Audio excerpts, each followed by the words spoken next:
Hello everyone, कैसे हो सभी लोग। मैं हूं आपका भास्कर भैया और आप सभी का स्वागत है केमिस्ट्री के सेशन में। मुझे उम्मीद है सभी लोग घर पर बढ़िया हो और अच्छे तरीके से अपनी पढ़ाई कर रहे हो। सो बच्चों देखो, हमारा some basic concept of chemistry जो हमारा चैप्टर था चल रहा था और आज इसका लेक्चर नंबर 4 जो कि रहेगा आपका लास्ट लेक्चर इस चैप्टर का। ओके, तो आज ये चैप्टर हम कंप्लीट कर लेंगे। तो देखो, जैसा हमने बताया बेसिक चैप्टर था हमारे लिए, है ना। 11th क्लास का जो फर्स्ट चैप्टर है, मैं आपको बता देता हूँ अगेन कि ये बहुत ही बेसिक चैप्टर रहता है। लाइक केमिस्ट्री में जो भी चीजें पता होनी चाहिए ना, वो सारा कुछ आप इसी चैप्टर में सीखते हो, है ना। और अभी तक जो हमने लेक्चर्स देखे हैं फर्स्ट सेकंड या थर्ड, उसमें अभी तक सभी को आइडिया, आई होप सभी को हो गया होगा कि केमिस्ट्री का सारा बेसिक आप 11th में ही सीख रहे हो, है ना। ये जो फर्स्ट चैप्टर है उसमें देखो हमने कुछ बेसिक देखा एंड आगे के जो चैप्टर्स आएंगे उसमें भी हम केमिस्ट्री का बेसिक ही समझते हैं और यही सारा बेसिक लेकर के हम आगे चलते हैं 12th में।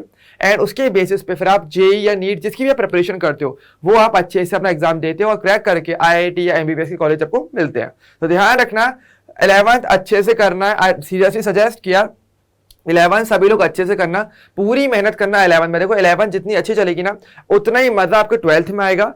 एंड उसके बाद अगर आप जेई नीट का जैसे एग्जाम देते हो ना, वो भी एक ही बार में क्रैक कर लोगे, ज्यादा टाइम नहीं लगता, एक ही बार में क्रैक हो जाता है। अगर आपने सिर्फ 11th अच्छे से कर ली तो भी 11th कर लोगे, बहुत चीज अच्छी चलेंगी, ठीक है। और उसके हिसाब से देखना तो फर्स्ट चैप्टर जो आपको पता है बेसिक था, तो बेसिक ही इसमें हमने तक देखा है, आपको याद होगा हमने काफी सारे टॉपिक्स इसके अंदर कवर कर लिए हमने, है ना। वो सारी बातें अब तक हमने देखी थी जो आपको कहीं ना कहीं आगे हेल्प करने वाली है, तो वो सब कुछ हम कहीं ना कहीं देख चुके हैं। ओके, एंड आगे की बातें हम ऐसे ही देखेंगे। ओके, इजी वे में पढ़ेंगे चीजों को सब कुछ, ताकि क्लियर रहे। ओके, कंसेप्ट बने, कुछ लॉजिक बने।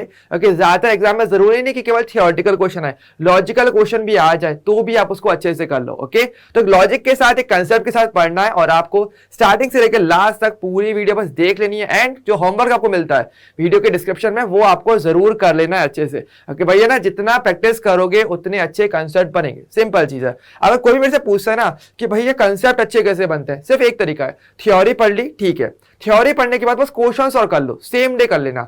जब ऐसा कर लोगे ना, आई गारंटी कंसेप्ट बहुत अच्छे हो जाएंगे। ओके, तो चलिए फिर आज की क्लास को स्टार्ट करते हैं इसी के साथ ही। एंड जो हमारे लास्ट जो टॉपिक्स हमारे पास बचे हैं, अब उनको आज कंप्लीट करके इस चैप्टर को पूरा बाइंड अप करेंगे और ये चैप्टर आज हमारा कंप्लीट हो जाएगा। ओके, तो सभी लोग वीडियो को लाइक कर देना, शेयर करके रखना, चैनल को सब्सक्राइब करके रखना एंड टाइम पर सभी लोग क्लास देखते रहना। ओके, चलिए तो आज कौन कौन से टॉपिक हम देखेंगे। आज हम देखेंगे 3 खास टॉपिक जो काफी इंपॉर्टेंट है आपके एग्जाम के हिसाब से। लॉ ऑफ केमिकल कॉम्बिनेशंस, एक हम इनके बारे में देखेंगे। एक हम देखेंगे डाल्टन्स एटॉमिक थ्योरी के बारे में एंड एक हम जानेंगे एम्पिरिकल फॉर्मूला के बारे में। और मैं बता दूं बोर्ड्स के हिसाब से देखो, अगर आप यानी कि अगर आप देखो अपने 11th के एग्जाम से, स्कूल एग्जाम से, उनके हिसाब से देखो तो लास्ट वाले से क्वेश्चन आपके एग्जाम में वैसे काफी आते हैं, थियोरेटिकल क्वेश्चन यहां से काफी अच्छा बन जाता है, तो उसका पूरा देखेंगे। न्यूमेरिकल बेस्ड थोड़ा थ्योरी क्वेश्चन रहता है वो।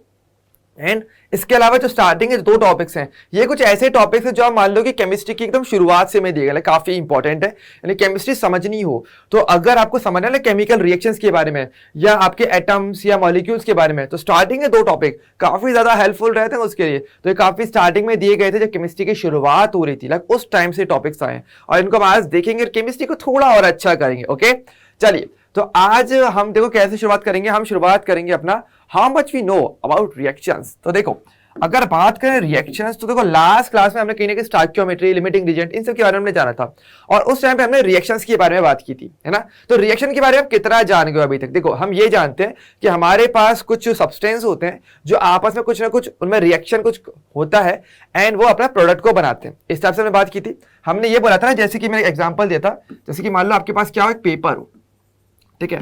पेपर को मान लो आप क्या करते हो, एयर लेते हो और एयर में क्या करते हो, उसको बर्न करते हो, ठीक है। एयर में क्या करते हो, बर्न करते हो। क्या मिलती है आपको, मिलता है स्मोक, है ना। आपको यही तो मिलता है, आपको स्मोक मिलती है प्लस साथ में आपको हीट भी मिलती है ना। आपको लाइक आग लगती है तो भाई गर्मी तो लगेगी, सिंपल बात है, ये चीज है। तो ये नॉर्मली जैसे एक प्रोसेस हो रहा है, तो कोई भी प्रोसेस कैसे होता है उसे केमिस्ट्री में लिखने का तरीका क्या है मेरा, केमिकल रिएक्शन होती है। यानी केमिकल रिएक्शन क्या होती है, केमिकल रिएक्शन एक प्रोसेस होता है जो हमें बताता है कि एक सब्सटेंस दूसरे में कैसे कन्वर्ट होता है। जैसे कि देखो पहले पेपर था, अब यहाँ पर कुछ हुआ और हमारे स्मोक में कन्वर्ट हो गया, तो सब्सटेंस 1 सब्सटेंस 2 में कन्वर्ट हो गया। लाइक मैं कह सकता हूं ना कि चलो पहले वाले को मैंने क्या बोल दिया, आपका सब्सटेंस नंबर 1, ठीक है। और ये क्या है मेरा, कोई दूसरा सब्सटेंस नंबर 2 है।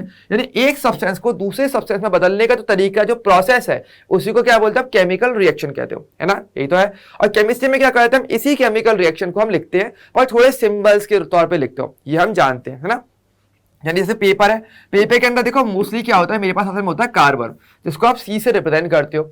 एयर में क्या होता है, मेरे पास ऑक्सीजन होता है यानी कि O2 होता है, और जब बर्न करते हो मतलब उसे हीट देने वाले हो, ऐसे डेल्टा का सिंबल लगाते हैं जब भी किसी चीज को बर्न किया जाता है या कंबस्ट किया जाता है, तो आप हमेशा डेल्टा लगाते हो। ये बेसिकली हीट को रिप्रेजेंट करता है, हीट को या लाइक बर्न करने को रिप्रेजेंट करता है, ठीक है।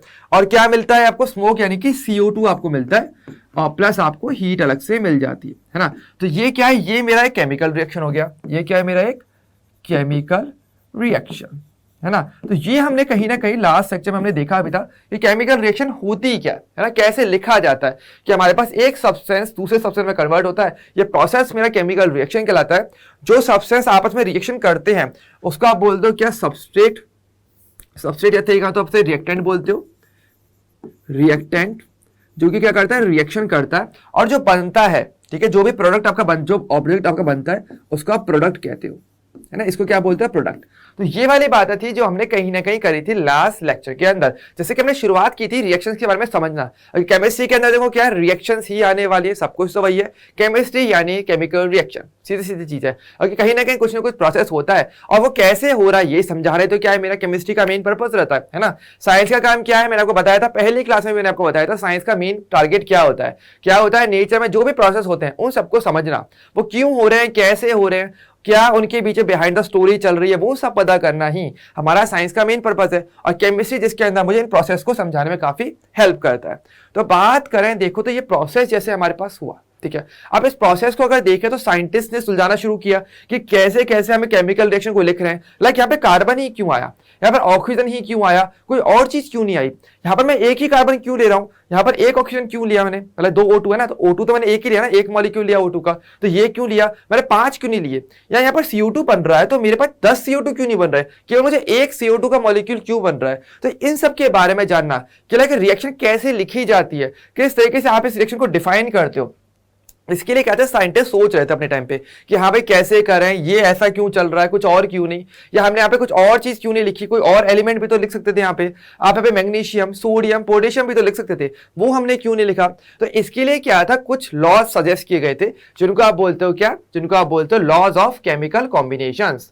यानी ये क्या होते हैं, ये बेसिकली लॉ होते हैं जो प्रॉपर्ली डिफाइन करते हैं कि एक केमिकल रिएक्शन को कैसे लिखे जाना चाहिए, क्या सही तरीका है, कब आप मानोगे कि कोई रिएक्शन सही लिखी हुई है, कब मानोगे वो रिएक्शन गलत लिखी हुई है, या आपस में अगर ये रिएक्शन हो भी रही है तो कैसे कैसे रिएक्शन होती है, कौन कितने के साथ रिएक्शन करेगा, ये सारी जो बातें होती हैं ये आप इन लॉज के तहत समझते हो, ठीक है। तो ये एकदम स्टार्टिंग की बात है, तो आप समझ सकते हो जब स्टार्टिंग में जब साइंटिस्ट ये सब सोच रहे उस टाइम पे तो एकदम बेसिक था वो, तो जब केमिस्ट्री की शुरुआत हो रही है कोई नहीं जानता था कि एक्चुअल में क्या क्या हो रहा वाला है। तो इसलिए साइंटिस्ट ने कुछ लॉ सजेस्ट किए जिससे आप चीजों को समझ सको, एक प्रॉपर लॉ, क्योंकि भैया ना अगर आपके पास कुछ रूल्स होंगे, अगर आप फॉलो करते हो तो आप चीजों को ज्यादा अच्छे तरीके से अरेंज कर पाते हो, ज्यादा समझ पाते हो, है ना। इससे तो लोग टाइम टेबल बनाते हैं, तो वही सेम चीज यहाँ पर थी।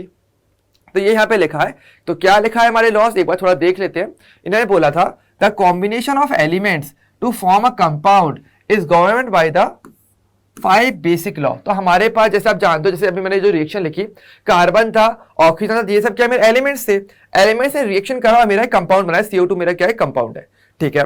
अब ऐसा बना तो ये कैसे होने वाला है, इसके लिए क्या था, हमारे पास 5 लॉ दिए गए थे, 5 लॉस, बेसिक लॉ हमें बताए गए थे। कौन कौन से थे, law of conservation of mass, पहला law, law of definite proportions, तीसरा क्या है हमारा, लॉ ऑफ मल्टीपल प्रोपोर्शंस, चौथा Gay Lussac's law of gases volume, and fifth है मेरा एवोगाड्रो लॉ। ये 5 लॉस थे बेसिकली हमें दिए गए थे जो बताते हैं काफी हद तक कि आपकी रिएक्शन कैसे लिखी जानी चाहिए, किसी रिएक्शन को कब सही माना जाएगा, कब गलत बोलोगे, ये सारी बातें हम इस लॉ के अंदर देखते हो, ठीक है। तो हम एक एक करके इन्हीं के बारे में बात करेंगे कि 5 लॉस कैसे कैसे मुझे केमिस्ट्री के अंदर रिएक्शंस को एक्सप्लेन करवाते हैं। तो सबसे पहले शुरुआत करेंगे हमारे फर्स्ट लॉ से, जो मेरा कौन सा है, जो है मेरा लॉ ऑफ कंजर्वेशन ऑफ मास, ठीक है। तो ध्यान रखना है, वैसे तो नॉर्मली केमिस्ट्री के अंदर साइंटिस्ट का नाम इतना पूछा नहीं जाता है, वैसे मैं बता देता हूं, लेकिन इन लॉस के लिए आपको जरूर साइंटिस्ट का नाम याद रखना है। क्यों, अभी कभी कभार ऐसा देखा गया है कि भाई कॉम्पिटिटिव एग्जाम्स के अंदर देखें तो वहां पर कभी कभार नाम पूछा गया है, ठीक है। इसलिए अगर आप जेईई नीट की तैयारी करते हो तो आई वुड डेफिनेटली सजेस्ट कि आप साइंटिस्ट के नेम जरूर याद रखना, हर एक का नहीं, लेकिन जो मैं बताऊं उनका जरूर याद रखना, ओके। जैसे कि 5 लॉ किन्होंने दिए थे, किसने कौन सा लॉ दिया, तो ये बहुत इंपॉर्टेंट क्योंकि सबसे बेसिक लॉ है, टॉप मोस्ट सुप्रीम लॉ है हमारे, तो इनके बारे में जानना थोड़ा इंपॉर्टेंट है। तो किसने दिया था, देखो, तो फर्स्ट लॉ था वो किसने दिया था, तो first law, this law was put forth by Antonio Lavoisier. ठीक है, इनको किसने दिया था? एंटोनियो लेवोशिए, जिनको आप देख सकते हो इनकी तस्वीर। और ये जो है फादर ऑफ केमिस्ट्री जिनको कहा जाता है। तो अगेन एक ही लाइन के अंदर आप देख सकते हो दो दो इंपॉर्टेंट क्वेश्चन जो आपके एग्जाम्स में आ जाते हैं। क्या? पहला, फादर ऑफ केमिस्ट्री कौन है? एंटोनियो लेवोशिए को फादर ऑफ केमिस्ट्री कहा जाता है। पहली चीज, इन्होंने कौन सा लॉ दिया था? इन्होंने लॉ ऑफ कंजर्वेशन ऑफ मास दिया था। तो ऐसे करके ही क्वेश्चन हमारे एग्जाम में आते हैं। तो बस ये छोटी छोटी बातें याद रखोगे ना, ऑटोमेटिक चीजें बहुत ईजी हो जाएंगी। ओके, अब देखो उन्होंने लॉ क्या बोला था, पहले वो समझते हैं थोड़ा सा कि इनको फादर ऑफ केमिस्ट्री कहा क्यों, क्या आगे इतना क्या बात कर दी इन्होंने बोला, इन्होंने करा था क्या? On performing careful experiments for combustion reactions. इन्होंने क्या कहते हैं? कंबशन रिएक्शन करवाई, यानी कि जलाने वाली रिएक्शन। जैसे कि हमने पेपर को बर्न किया, CO2 मिला, है ना, या फिर मान लो उन्होंने वुड को बर्न किया, आपको अगेन CO2 मिलेगा। आप किसी भी चीज को बर्न करते हो यानी कंबस करते हो, तो उस टाइप की इन्होंने रिएक्शंस करवाई, है ना। और उन्होंने क्या बोला था? And he reached to the conclusion that in on physical and chemical changes, यानी फिजिकल चेंज हो चाहे मेरा केमिकल चेंज क्यों ना हो, there is no net change in the mass during the process. बहुत इंपॉर्टेंट लाइन है, ध्यान देना। इन्होंने क्या बताया? इन्होंने बोला कि मैं कोई भी रिएक्शन क्यों ना करवा लूं, लाइक अगर मैं एक मेन कंबशन रिएक्शन, जैसे इन्होंने पूरी स्टडी की थी, तो इन्होंने ये बोला कि अगर मैं कोई भी रिएक्शन करवा रहा हूं, यानी मैं किसी को भी बर्न करता हूं, ठीक है, ओवरऑल जो मास चेंज होता है, जो नेट चेंज है, यानी जो शुरुआत में जो मास था और बाद में जो मास बन गया, अब नया कंपाउंड बन गया ना, तो उसका मास अलग होगा। तो अगर इन्होंने ये देखा कि कहीं ना कहीं दोनों का जो मास है वो इक्वल होता है, नेट चेंज क्या हो जाएगा? मेरा जीरो होता है। यानी इन्होंने ये बोला there is no net change in the mass during the process, यानी पूरे प्रोसेस के दौरान, पूरी केमिकल रिएक्शन के अंदर क्या होगा? मास में कोई कन्वर्ट नहीं आता। तो उन्होंने ये बात कही थी। और hence he reached to the conclusion that the matter can neither be created nor be destroyed. Okay, तो बहुत इंपॉर्टेंट बात कही थी, और इसी को उन्होंने क्या कहा था? लॉ ऑफ कंजर्वेशन ऑफ मास। ठीक है, तो जो हमारे फर्स्ट लॉ का जो नाम था, लॉ ऑफ कंजर्वेशन ऑफ मास, तो नाम के अकॉर्डिंग काम ही हो गया कि मास जो वो कंजर्व रहता है, ठीक है, तो आप उसको ना तो डिस्ट्रॉय कर सकते ना ही उसे क्रिएट कर सकते। और मास किसके लिए कहा जाता है? मैटर के लिए। हमें स्टार्टिंग में फर्स्ट लेक्चर में देखा था, मैटर क्या होता है? जिसके पास मास और वॉल्यूम हो, है ना, दो ही चीजें होनी चाहिए। अब मास होगा तो ऑब्वियसली वॉल्यूम तो ऑटोमेटिक आना ही है ना। तो यानी कि मास यानी कि मैटर एक ही चीज हो गई।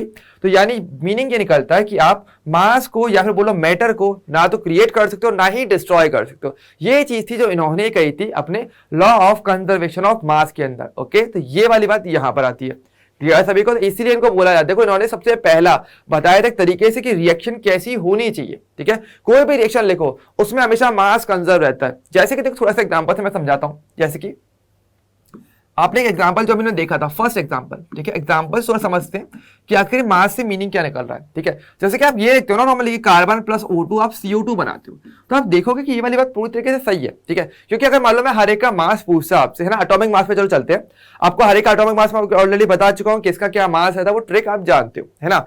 अब देखो ध्यान दो, जैसे कार्बन है, कार्बन का मास क्या होता है? हम ये बोलते हैं ना, अगर मैं मोलर मास की बात करूं, तो अगर मैं हर एक का मोलर मास देखूं, ठीक है, मोलर मास, ठीक है, तो कार्बन का मोलर मास क्या होता है मेरा? कार्बन के 1 मोल का मास जो कि होगा आपका 12 ग्राम पर मोल, जिसको आप कहते हो। ठीक है, ये क्या आपका 12 ग्राम पर मोल रहता है ना। अगर बात करेंगे O2 यानी ऑक्सीजन का मोलर मास क्या होता है? एक ऑक्सीजन का एटम का मास क्या होता है मेरा? 16। O2 का क्या हो जाएगा मेरा? 32, यानी कि 32 ग्राम पर मोल, ये इसका मोलर मास हो जाता है।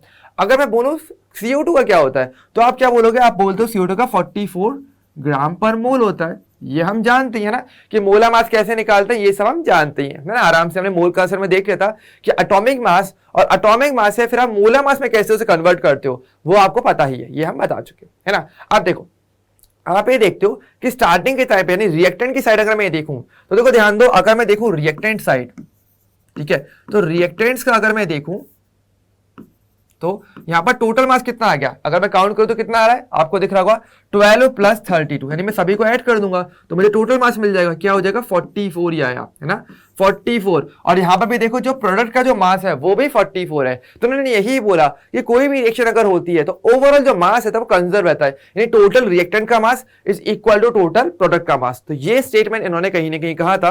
तो इसका मैं लिख सकता हूं बहुत ही सक्सेसफुली। कैसे? मैं ये लिख सकता हूं कि आपका total mass of reactants equals to क्या हो जाएगा मेरा? Total mass of product. ठीक है, तो ये चीज थी जो इन्होंने कही थी, बहुत इंपॉर्टेंट स्टेटमेंट यहाँ से निकल के आता था, क्योंकि यहाँ से फिर केमिस्ट्री की शुरुआत हो रही है। क्योंकि आपको पता चल रहा होगा कि भाई हमने CO2 ही क्यों लिखा।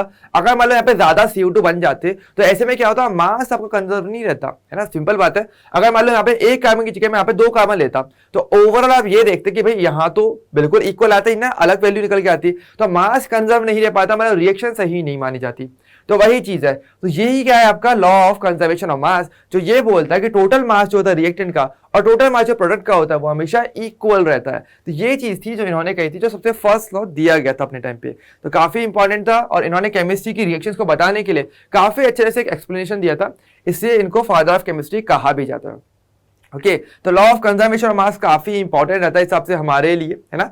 अच्छा, इसके अलावा देखो चाहो तो और भी एग्जांपल आप चाहो तो देख सकते हो, जैसे कि देखो एक एग्जांपल मैं आपको और बताता हूँ। जैसे कि एक एग्जांपल लिखते हैं, एक सिंपल एग्जांपल और, जैसे H2 है प्लस O2 है। मान लो क्या बनाते हो आप, H2O को बनाते हो, ठीक है। मान लो मैंने ये रिएक्शन लिखी, मान लेते हैं, हम ये तो जानते हैं ना कि हाइड्रोजन ऑक्सीजन मिलते हैं और अपने वाटर को बनाते हैं, ये बात हम जानते हैं कहीं ना कहीं। अब मान लो मैं इसी रिएक्शन में डायरेक्टली अगर मान लो मैं इस लॉ को अप्लाई करूं, यानी मैं टोटल मास कैलकुलेट करूं रिएक्टेंट और प्रोडक्ट का, तो क्या निकल के आएगा एक बार देखते हैं। जैसे कि मैं यहां पर अगर ट्राई करता तो H2 है, एक हाइड्रोजन का होता है 1, 2 हाइड्रोजन का क्या हो जाएगा 2, तो 2 ग्राम पर मोल तो यहां पर हो गया। ऑक्सीजन का क्या होता है, O2 का हम जानते हैं क्या, 32 ग्राम पर मोल हो गया, ठीक है। और इसका क्या होता है, H2 का होता है आपका 18 ग्राम पर मोल, ठीक है।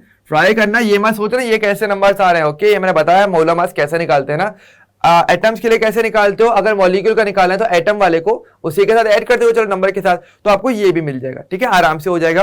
अब देखो अगर आप ये अभी ट्राई करके देखो, अब मैं देखूं ट्राई करके देखूं, तो देखो रिएक्टेंट के लिए आप देखोगे कि 34 आएगा टोटल, है ना, सभी को दिख रहा है 32 + 2 टोटल 34 रिएक्टेंट का मास हो गया। लेकिन यहां पर क्या 18 है, इसका मतलब क्या है, तो अकॉर्डिंग टू हमारा लॉ ऑफ कंजर्वेशन ऑफ मास अगर बात करेंगे तो आपके दोनों वैल्यूज इक्वल नहीं आ रही, मतलब ये रिएक्शन कहीं ना कहीं गलत है, कुछ ना कुछ प्रॉब्लम यहां पर है। तो सही, तो हमें इसको सही करना पड़ेगा, और सही करने के लिए क्या करते हो, सही करने के आप स्टोइकियोमेट्री कोएफिशिएंट का यूज करते हो। को याद होगा स्टोइकियोमेट्री में क्या करते हैं, हम किसी रिएक्शन को बैलेंस करते हैं और बैलेंस करने के बाद ही हम कह पाते हैं कि वो रिएक्शन सही होती है ना। तो ये जो चीज आती है स्टोइकियोमेट्री, वो इसी से शुरुआत हुई थी। तो क्योंकि हमें पता चल गया कि भाई मास तो सही नहीं है, मतलब इस रिएक्शन में गड़बड़ है, तो आपको उसको बैलेंस करना पड़ेगा, तब जाके वो रिएक्शन सही मानी जाएगी। तो कैसे बैलेंस करोगे, तो आप जानते हो यहाँ पे क्या करते हो, आप 2 से मल्टीप्लाई और यहां पर आप करते हो 2 से मल्टीप्लाई। जब ऐसे करते तो अब देखो, अब अगर मैं ट्राई करूंगा ना तो पूरा मास सही आएगा। कैसे, देखो जैसे कि 2 से मल्टीप्लाई करने पर अब मेरे पास टोटल मास क्या आ गया, अब मेरे पास टोटल मास आ गया H2 का होता है 2, अब 2 आ गए ना तो कितना हो जाएगा टोटल 4, तो यहां पर 4 ग्राम पर मोल हो जाएगा टोटल, है ना, टोटल 4 ग्राम पर मोल। इसका तो 32 ही रहेगा, 32 ग्राम पर मोल हो जाएगा। लेकिन इसका कितना हो जाएगा, 18 था, 18 का डबल हो गया, कितना हो जाएगा आपका 36 ग्राम पर मोल। अब देखो आप देख सकते हो क्या कि आपका टोटल रिएक्टेंट का मास अगर मैं करता हूं तो वो टोटल प्रोडक्ट के मास के इक्वल आ रहा है, सभी को दिख रहा है ना। लेकिन देखो यहां पर अगर देखो मैं इनको ऐड करता तो ये इक्वल नहीं आ रहा, तो यानी कि ऊपर मेरा अप्लाई नहीं हो रहा, मतलब ऊपर की रिएक्शन सही नहीं थी जब मैंने नॉर्मली करा था, लेकिन जब मैंने स्टोइकियोमेट्रिक कोएफिशिएंट से मल्टीप्लाई किया तब मुझे सही आ गया। यानी कि बैलेंस केमिकल रिएक्शन कैसी होनी चाहिए इसके बारे में हमें पता चल रहा था, तो ये चीज हमें यहाँ से पता चली। तो काफी इंपॉर्टेंट था, रिएक्शन को बैलेंस कैसे किया जाता है या कब करना होता है, इसके बारे में किसने बताया, मेरे एंटोनियो लैवोसियर ने बताया था। ओके, और इसी के बेसिस मेरा लॉ ऑफ कंजर्वेशन ऑफ मास चलता है। ओके, ये चीज है। अच्छा देखो यहाँ पर चाहो तो एक एग्जांपल और भी देखो, एक 2 एग्जांपल और जो थोड़े से इंपॉर्टेंट तो है ताकि चीजों को और समझ जाओ।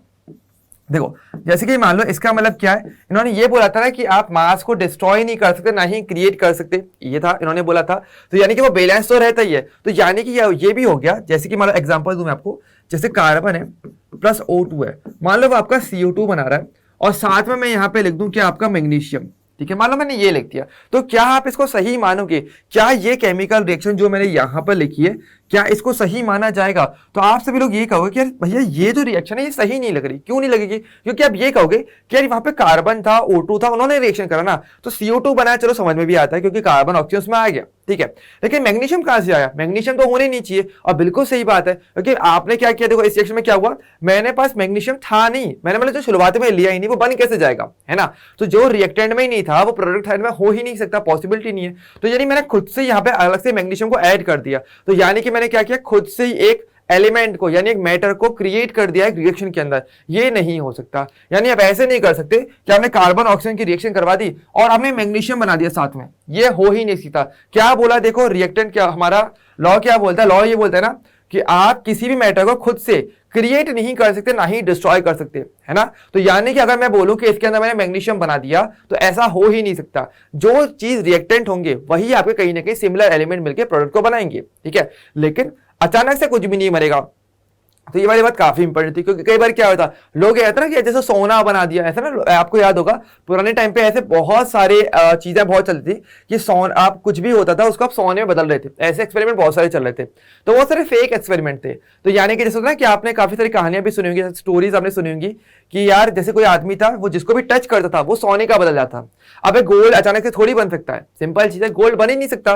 लाइक कोई रिएक्शन होगी तो अगर आपके पास गोल्ड होगा तभी वो गोल्ड बनाएगा, है ना। यानी ऐसे किसी को टच करूंगा, मैं जो मेरा बोर्ड है इसको मतलब मैंने टच किया और ये मेरा सोने में बदल जाए, भाई पैसा ही पैसा, ऐसा थोड़ी हो जाता है, ठीक है। तो यानी कि कोई भी चीज होती है तो ये रिएक्शन क्या प्रोसेस है, तो कोई भी प्रोसेस अगर होने वाला है, कोई भी रिएक्शन अगर होने वाली है तो अचानक से कुछ नहीं होता है। हमेशा कुछ चीजें शुरुआत में होती है वही आगे जाके मेरे प्रोडक्ट को बनाती है, लेकिन रैंडमली कभी कुछ नहीं बनता। तो ध्यान रखना वही चीज है। तो यहाँ पर ऐसे नहीं होगा कि अचानक से आपका मैग्नीशियम बन जाएगा, नहीं ऐसा नहीं होगा, ठीक है, ध्यान रखना। तो ये था मेरा अचानक से, यानी आप किसी भी रिएक्शन के अंदर किसी मैटर को डायरेक्टली ऐसे क्रिएट नहीं कर सकते और डिस्ट्रॉय भी नहीं कर सकते। डिस्ट्रॉय का एग्जांपल जैसे देखो, तो ये रिएक्शन क्या है मेरी गलत मानी जाएगी। ओके चलो एक एग्जांपल और देखते हैं।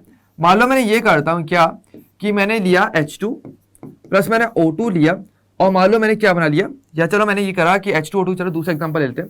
मान लो मैंने क्या किया कि मैंने CaCO3 लिया और मान लो मैं इसे हीट करता हूं, क्या बना मेरा, सिर्फ कैल्शियम ऑक्साइड बन गया, CO बन गया। तो क्या ये रिएक्शन सही मानी जाएगी? तो मैंने क्या किया, कैल्शियम कार्बोनेट COCO3 होता है, मैंने इसको हीट किया और कैल्शियम ऑक्साइड बना दिया।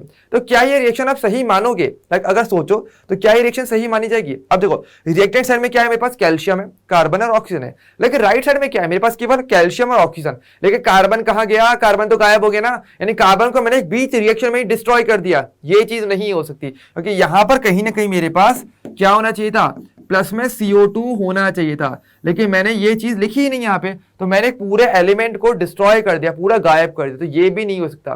तो वही चीज थी। तो यानी किसी भी एलिमेंट को आप खुद से ना तो बना सकते हो ना ही खुद से डिस्ट्रॉय कर सकते हो, आपको उसको जो रिएक्टेंट जो पार्टिसिपेट करते हैं वो आपके प्रोडक्ट साइड में भी बनने चाहिए, ठीक है। तो ये चीज थी।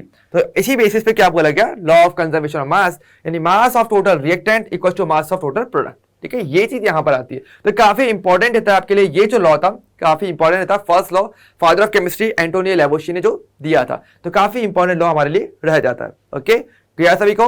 अच्छा देखो यहाँ पर एक एक्सेप्शन है, मैं आपको बता देता हूँ।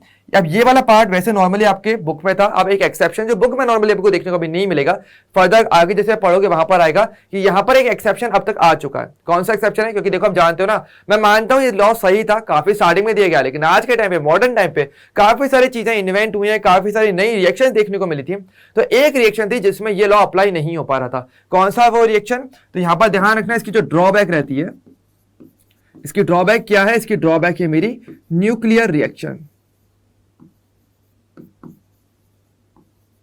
ठीक है। ध्यान रखना जो न्यूक्लियर रिएक्शंस होती हैं वहां पर ये लॉ अप्लाई नहीं होता। यानी कौन सी रिएक्शन? देखो आपको याद होगा जैसे कि जहां पर जैसे न्यूक्लियर बम्स आप सभी ने सुने होंगे, न्यूक्लियर बम्स होते हैं, वहां पर क्या होता है, उसके अंदर न्यूक्लियर रिएक्शंस रहती है ना। यानी क्या होता है वहां पर ये हो जाता है कि प्रॉब्लम ये आती है कि जो मास होता है ना वो कुछ ना कुछ एनर्जी में कन्वर्ट हो जाता है। प्रॉब्लम ये है कि न्यूक्लियर रिएक्शन क्या स्पेशल टाइप की रिएक्शंस होती है जिनमें क्या होता है, मास मेरा एनर्जी में कन्वर्ट हो जाएगा। और आप जानते हो एनर्जी को आप मैटर में काउंट नहीं करते, है ना। ये हमने स्टार्टिंग में बात करी थी इसकी अच्छे से कि आप एनर्जी को मास में काउंट या एनर्जी के लिए आप मैटर वर्ड यूज में नहीं लेते हो। एनर्जी अलग चीज है और मैटर एक अलग चीज है। अब देखो अगर मैटर मेरा अगर या मास मेरा अगर एनर्जी में कन्वर्ट हो जाएगा तो ऐसे में वो कुछ अलग चीज हो गई ना, तो अब में मैटर नहीं रहेगा। और मैटर अगर चेंज हो गया यानी उसका मास अगर चेंज हो गया तो ओवरऑल मास मेरा कंजर्व नहीं रह पाएगा। तो ये क्या है, इसका एक एक्सेप्शन हो जाता है, इसका ड्रॉबैक रह जाता है, ठीक है। तो एक ड्रॉबैक इसका कौन सा है, न्यूक्लियर रिएक्शंस के अंदर आपका law of conservation of mass follow नहीं होता है, बाकी सभी में होगा एक को छोड़ के। ओके क्लियर सभी को? तो ये कौन सा है आपका लॉ ऑफ कंजर्वेशन ऑफ मास। अब बात करेंगे हमारे नेक्स्ट जो हमारा जो लॉ दिया गया था, जो था मेरा कौन सा, लॉ ऑफ डेफिनेट प्रोपोर्शंस, जो किसने दिया था, हमारे जोसेफ प्राउस्ट। ये जो साइंटिस्ट थे इन्होंने जो है ये इस लॉ को दिया था। अब देखो लॉ बहुत ही सिंपल है, लॉ बस इतना सा बोलता है कि आपका कोई भी आप जैसे एलिमेंट या कोई भी आपका कोई कंपाउंड होता है ना, अब वो कंपाउंड आप किसी भी सोर्स से क्यों ना निकाल लो, जैसे कि पानी, पानी क्या है मेरा, पानी एक कंपाउंड होता है ना। अब पानी चाहो तो मैं देखो अपने समुद्र से ले सकता हूँ, ओशन से ले सकता हूँ, मैं चाहूँ तो किसी पॉन्ड से ले सकता हूँ, है ना, मैं चाहूँ तो किसी नाले से पानी उठा लूँ, या मैं किसी लैब एक्सपेरिमेंट के अंदर पानी को भी बना सकता हूँ, है ना, ये सब कुछ हम कर सकते हैं। लेकिन आप ये देखोगे कि जो पानी का जो बेसिक फॉर्मूला जो रहता है वो हमेशा सेम रहता है, उसमें कोई चेंज नहीं होता, यानी पानी को आप हमेशा H2O लिखते हो, कोई और चीज आप कभी नहीं लिखोगे। यही क्या है मेरा लॉ ऑफ डेफिनेट प्रोपोर्शंस, ठीक है, या जिसको आप लॉ ऑफ कांस्टेंट प्रोपोर्शंस भी कहते हो, ठीक है। इसका दूसरा नाम आप लिख सकते हो कांस्टेंट, कांस्टेंट प्रोपोर्शन भी इसको क्या है कहा जाता है। यानी एक ही बात है कि जो ओवरऑल जो आपके एटम्स होते हैं, ठीक है, या आपके जो एलिमेंट्स होते हैं किसी फॉर्मूले के अंदर वो हमेशा फिक्स रहते हैं, यानी किसी कंपाउंड को आप कहीं से भी क्यों ना निकाल लो, ठीक है, उसका फॉर्मूला हमेशा H2O रहेगा। जैसे कि वाटर है उसका फॉर्मूला हमेशा H2O रहने वाला है, वो कभी चेंज नहीं होगा। अब देखो ध्यान दो यहाँ पे, तो क्या लिखा है यहाँ पे, इन्होंने ये लिखा, it stated that a given compound always contains exactly the same proportion of element by weight. तो इन्होंने ये बोला कि आपका जो एलिमेंट होते हैं बाय वेट अगर मैं देखूं तो किसी कंपाउंड के अंदर वो हमेशा फिक्स रहते हैं। तो बात वही है, जैसे कि मैंने आपको कौन सा एग्जांपल दिया, जैसे मैं आपको वाटर का एग्जांपल देता हूं, H2 है ना। अब देखो अगर H2 कभी भी बनता है, ठीक है, तो उसके अंदर बाय वेट कितना हाइड्रोजन होगा और कितना ऑक्सीजन होगा, तो मैं आपको बता देता हूं। बाय वेट अगर देखें तो यहाँ पर 2 हाइड्रोजन है, तो 2 हाइड्रोजन का वेट क्या हो जाएगा मेरे पास, 2 हाइड्रोजन का मास क्या रहेगा, वो रहेगा मेरे पास 2 ग्राम्स का, है ना। तो 2 ग्राम्स हाइड्रोजन रहेगा एंड यहाँ पे 16 ग्राम्स क्या रहेगा मेरे पास, ऑक्सीजन रहेगा, ठीक है। ये चीज है जो आप मोलर मास के अकॉर्डिंग देख सकते हो, एटॉमिक मास के अकॉर्डिंग, कि 2 ग्राम्स आपके पास हाइड्रोजन एंड 16 ग्राम्स आपके पास ओवरऑल ऑक्सीजन आएगा, ठीक है। तो इन्होंने क्या बोला, इन्होंने यही बोला कि ये जो बात है, ये जो रेशियो है, ये हमेशा फिक्स रहेगा, यानी हमेशा 2 हाइड्रोजन, 2 ग्राम हाइड्रोजन और 16 ग्राम ऑक्सीजन मिलकर के मेरा हमेशा H2O को ही बनाएंगे और कोई चीज नहीं बनेगी। यानी इनका अगर मैं रेशियो देखूं तो 2:16 यानी कि 1:8, ये क्या है मेरा रेशियो किसमें, बाय वेट, ये क्या है मेरा बाय वेट रेशियो, ठीक है। यानी वेट के अकॉर्डिंग अगर देखा जाए तो जो हाइड्रोजन और ऑक्सीजन है वो हमेशा इस रेशियो में जुड़ते हैं, तो आपका हमेशा क्या बनता है, वाटर बनता है, ठीक है। यानी आप ऐसे भी कह सकते हो कि वाटर कभी भी बनेगा तो हाइड्रोजन ऑक्सीजन हमेशा इस रेशियो में जुड़ेंगे, और अगर इस रेशियो में जुड़ेंगे तो फॉर्मूला क्या हो जाएगा, हमेशा फिक्स रहेगा। यानी वाटर को आप कहीं से भी बना लो, ठीक है, लैब एक्सपेरिमेंट से क्यों नहीं बना लो, तो भी जो वाटर मिलेगा ना उसका बाय वेट रेशियो 1:8 ही रहेगा हमेशा, हाइड्रोजन और ऑक्सीजन का। तो ये चीज हमेशा फिक्स रहती है, ठीक है। तो ये बात थी जो हमारे जोसेफ प्रॉस ने कहा था। अब देखो सुनने में तो लग रहा हो कि ये बात तो बहुत ही सिंपल है, तो हम जानते हैं, लेकिन ध्यान दो ये बात हो रही है एकदम शुरुआत की केमिस्ट्री में, जब शुरुआत हुई है केमिस्ट्री की, तो देखो बात बिल्कुल सिंपल थी। क्योंकि देखो जैसे लोग मान लो अलग अलग जगह से पानी लेके आ रहे हैं, ठीक है। अब मान लो कोई कह रहा है कि पानी का फॉर्मूला H2 है, ठीक है, कोई बोल रहा है कि पानी का फॉर्मूला H2O2 है, कोई कह रहा है पानी का फॉर्मूला H2O3 है। आप सही किसको मानोगे, है ना, क्योंकि हर कोई एक्सपेरिमेंट कर रहा है, हर कोई पानी का फॉर्मूला बताना चाह रहा है ना, वाटर का फॉर्मूला बताना चाह रहा है, तो सही किसको माना जाएगा। तो ऐसे में कंफ्यूजन बन रहा था, ठीक है। तो इस कंफ्यूजन को दूर किसने किया, हमारे जोसेफ प्रॉस ने, जिन्होंने बोला किसी भी कंपाउंड का फॉर्मूला हमेशा फिक्स रहेगा, उसके अंदर जो एलिमेंट्स होते हैं, एलिमेंट्स मिलकर जो कंपाउंड बनाने वाले हैं, उनका बाय वेट रेशियो क्योंकि हमेशा फिक्स रहता है, इस रीजन से हमेशा फॉर्मूला भी किसी भी कंपाउंड का फिक्स रहता है, ठीक है। ये चीज थी जो हमारे किन्होंने कहा था, जोसेफ प्रॉस ने, ओके। नेक्स्ट अब हम बात करते हैं हमारे नेक्स्ट जो हमारा लॉ था, तो ये तो हमारे जोसेफ प्रॉस हो गया। नेक्स्ट हमारा किसका, लॉ ऑफ मल्टीपल प्रोपोर्शंस। अब देखो ये किसने दिया था, ये दिया था काफी फेमस साइंटिस्ट ने, जिनका नाम हम आगे और भी पढ़े करेंगे, आगे के चैप्टर्स में भी इनका नाम बहुत आएगा, तो अभी नाम देख लो, जॉन डाल्टन। जॉन डाल्टन का नाम आप सभी ने पहले भी सुना होगा छोटी क्लासेस में, जहां पे हमने एटम के बारे में थोड़ा जानना शुरू किया था। तो हमारे एटम के बारे में भी कहीं ना कहीं डाल्टन ने बताया था। और अभी जो हमने टॉपिक देखा था, आपने स्टार्टिंग में जो टॉपिक्स देखे थे, डाल्टन्स एटॉमिक थ्योरी, जिन्होंने सबसे पहले एटम के बारे में बताया था, ये वही साइंटिस्ट थे, और इन्होंने ये रोल भी दिया था। इन्होंने कौन सा रूल दिया था, इन्होंने दिया था लॉ ऑफ मल्टीपल प्रोपोर्शंस। इन्होंने अपने लॉ में क्या कहा था, देखो लॉ बहुत ही सिंपल था। उन्होंने बोला कि according to this law, if 2 elements can combine to form more than 1 compound, यानी अगर 2 एलिमेंट्स हो और वो आपस में जुड़ रहे हो और वो एक से ज्यादा कंपाउंड बना रहे हैं, ठीक है, 2 या उससे ज्यादा कंपाउंड अगर बना देते हैं, तो the mass of one element that combine with a fix mass of other element are in the ratio of small whole numbers, ठीक है। तो लाइन थोड़ी सी टिपिकल होगी मेरे को लग रहा है, लेकिन चिंता मत करो, इजी वे में एक्सप्लेन करते हैं, आराम से चीज क्लियर होगी। तो उन्होंने देखो एक एग्जांपल समझते हैं, जैसे कि देखो मैं आपको एग्जांपल देता हूं सिंपल, एक ही बार में क्लियर हो जाएगा, बस ध्यान से देखना। जैसे कि नाइट्रोजन है एंड क्या है मेरे पास, ऑक्सीजन। आपको पता है जब नाइट्रोजन और ऑक्सीजन आपस में मिलते हैं ना, तो वो काफी टाइप के कंपाउंड्स बना पाते हैं। जैसे कि कौन कौन से बनाते हैं, ये दोनों मिलेंगे तो क्या बनाएंगे, नाइट्रोजन के ऑक्साइड्स। और हमारे पास देखें तो टोटल 5 नाइट्रोजन के ऑक्साइड्स पाए जाते हैं। कौन कौन से, एक बार मैं नाम बताता हूं आपको। जैसे कि आपका होता है N2O, NO, N2O3, N2O4 और क्या है मेरा N2O5। तो आप देख सकते हो जब नाइट्रोजन और ऑक्सीजन आपस में मिलते हैं तो वो कहते हैं वाले वो अलग अलग टाइप के कंपाउंड्स बना रहे हैं। तो यही यहाँ पे लिखा है, जब if two or more elements can combine to form 2 or more than 2 compounds, यानी कि अगर देखें तो यानी कि 2 या उससे ज्यादा तो बनाने चाहिए, सिंपल चीज है। तो आप देख सकते हो यहाँ पर तो 5 बन रहे हैं। तो इन्होंने ये बोला अगर मैं किसी भी एक को अगर मैं फिक्स करता हूं, ठीक है, किसी एक का भी मास अगर फिक्स किया जाता है तो ऐसे में क्या होगा, उनका जो मास रहता है वो ओवर स्मॉल नंबर रेशियो में रहेगा।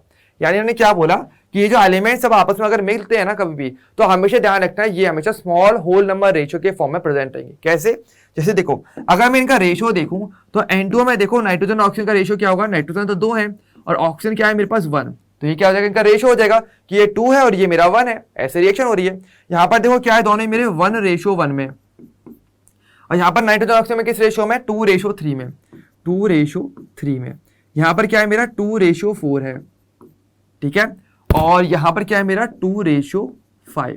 तो आप देख सकते हो कि यहां पर जब भी नाइट्रोजन ऑक्सीजन आपस में मिला तो हमेशा स्मॉल होल नंबर रेशियो के फॉर्म में ये आपस में जुड़ते हैं, है ना। तो ये चीज आपको देखने को मिल रही है कि देखो आपको स्मॉल होल नंबर है, होल नंबर रेशियो है। आप देखो स्मॉल नंबर है यानी कि 9 से छोटे होने चाहिए ऑब्वियसली, तो ये हमारे स्मॉल होल नंबर रेशियो हो गए। तो यानी क्या हो गया, तो यही क्या है मेरा मल्टीपल प्रोपोर्शन। इन्होंने ये बोला कि कभी भी 2 एलिमेंट्स मिलते हैं और वो एक से ज्यादा कंपाउंड्स का बनाएंगे तो एलिमेंट्स जब जुड़ेंगे आपस में तो हमेशा स्मॉल होल नंबर रेशियो में जुड़ेंगे, यानी कि ये चीज। अगर देखो मान लो अगर ये ऐसे बनते, जैसे मान लो अगर इसका मीनिंग ये भी होता कि मान लो कुछ इस तरीके से जुड़ रहा है, नाइट्रोजन 1.5 और ऑक्सीजन 2.1 इस तरीके से, तो आप देख सकते हो इसका अगर मैं रेशियो देखूं तो क्या आएगा 1.5 रेशियो 2.1। तो अब बताओ क्या ये स्मॉल होल नंबर है क्या, होल नंबर तो पहली बात है ही नहीं यहाँ पे, है ना। यानी जब भी जुड़ने चाहिए होल नंबर में जुड़ने चाहिए। ये तो देखो क्या डेसिमल नंबर हो गया, डेसिमल नंबर में नहीं जुड़ सकता, ये हमेशा होल नंबर में जुड़ने चाहिए। तो यानी इस तरीके से अगर देखें तो ये कभी नहीं जुड़ेंगे, ठीक है, ये गलत तरीका है। इस तरीके से कभी भी कोई मॉलिक्यूल आपका नहीं बनना चाहिए, ठीक है, जबकि ऐसा बनना सही है, लेकिन इस तरीके से बिल्कुल भी नहीं बनना चाहिए। वो कभी भी ऐसे डेसिमल फॉर्म में या फ्रैक्शनल फॉर्म में कभी भी आपस में नहीं जुड़ते, जुड़ेंगे तो हमेशा होल नंबर रेशियो में जुड़ते हैं, ठीक है। तो ये चीज यहां पर आती है होल नंबर रेशियो, ओके। तो ये हमारा तरीका था। अगर मान लो मैं इसे ऐसे भी लिखता, मान लो कि मैं इसको ऐसे लिखता कि नाइट्रोजन 1/2 और ऑक्सीजन 3/4, तो मैं बोलूं कि क्या ये चीज सही है, क्या ये फॉर्मूला सही है, तो आप बोलोगे ये फॉर्मूला गलत लिखा हुआ है, ये सही फॉर्मूला नहीं माना जाएगा, क्योंकि यहाँ पर देखो ये फ्रैक्शन फॉर्म में जुड़े हुए हैं, पर हमें फ्रैक्शन नहीं चाहिए, हमें क्या चाहिए, स्मॉल होल नंबर चाहिए। तो ये चीज यहाँ पर थी। तो इन्होंने कहीं ना कहीं ये बताना चाहा कि आपका जो सही फॉर्मूला है वो कैसा होता है, कब किसी फॉर्मूले को सही माना जाएगा, किसको गलत माना जाएगा। तो ध्यान रखना हमेशा जब भी लिखोगे, ठीक है, तो वो हमेशा जो एलिमेंट्स होते हैं वो स्मॉल होल नंबर रेशियो में होने चाहिए, वो कभी भी फ्रैक्शनल या मेरे डेसिमल फॉर्म में नहीं होने चाहिए, ठीक है। तो ये चीज थी हमारे कही थी law of multiple proportion John Dalton के द्वारा। अब हम बात करेंगे गैलोसेक्स लॉ ऑफ गैसियस वॉल्यूम्स, यानी कि हमारे देखो ये जो लॉ दिया था ये किसने दिया था, जिसने इसका नाम रखा है, यानी कि हमारे गैलोसेक, ठीक है। इन्होंने अपना नाम के बेसिस पे अपना इस लॉ का नाम रखा था गैलोसेक लॉ, जो कि गैसियस वॉल्यूम्स के लिए दिया गया था। और ये किसने दिया है, गैलोसेक ने। क्या बोला था, देखो उन्होंने बहुत ही सिंपल बात कही थी कि when gases combine or are produced in a chemical reaction they do so in a simple ratio by volume, okay, provided all gases are the same temperature and pressure। यानी कि अगर मैं टेम्परेचर और pressure की conditions को अगर मैं same रखता हूं, उसमें कोई चेंज नहीं करता, तो ऐसी कंडीशन में जब गैसेस आपस में मिलकर कोई एक नई गैस बनाती हैं, तो ऐसी कंडीशन में क्या होगा, वो हमेशा एक सिंपल होल नंबर रेशियो में होगी, ठीक है, यही चीज है। और बाई वॉल्यूम, ठीक है, ये चीज। यानी कि देखो इन्होंने क्या कहा, जैसे कि आप जानते हो कि H2 है और O2 से रिएक्शन करती है, क्या बनता है आपका H2O बनता है, ठीक है। अब मान लो कि तीनों ही क्या है, मेरी गैस है, ये भी गैस है, ये भी गैस है, और जो मेरा पानी बना वो भी गैस फेज में बना हुआ है, ठीक है।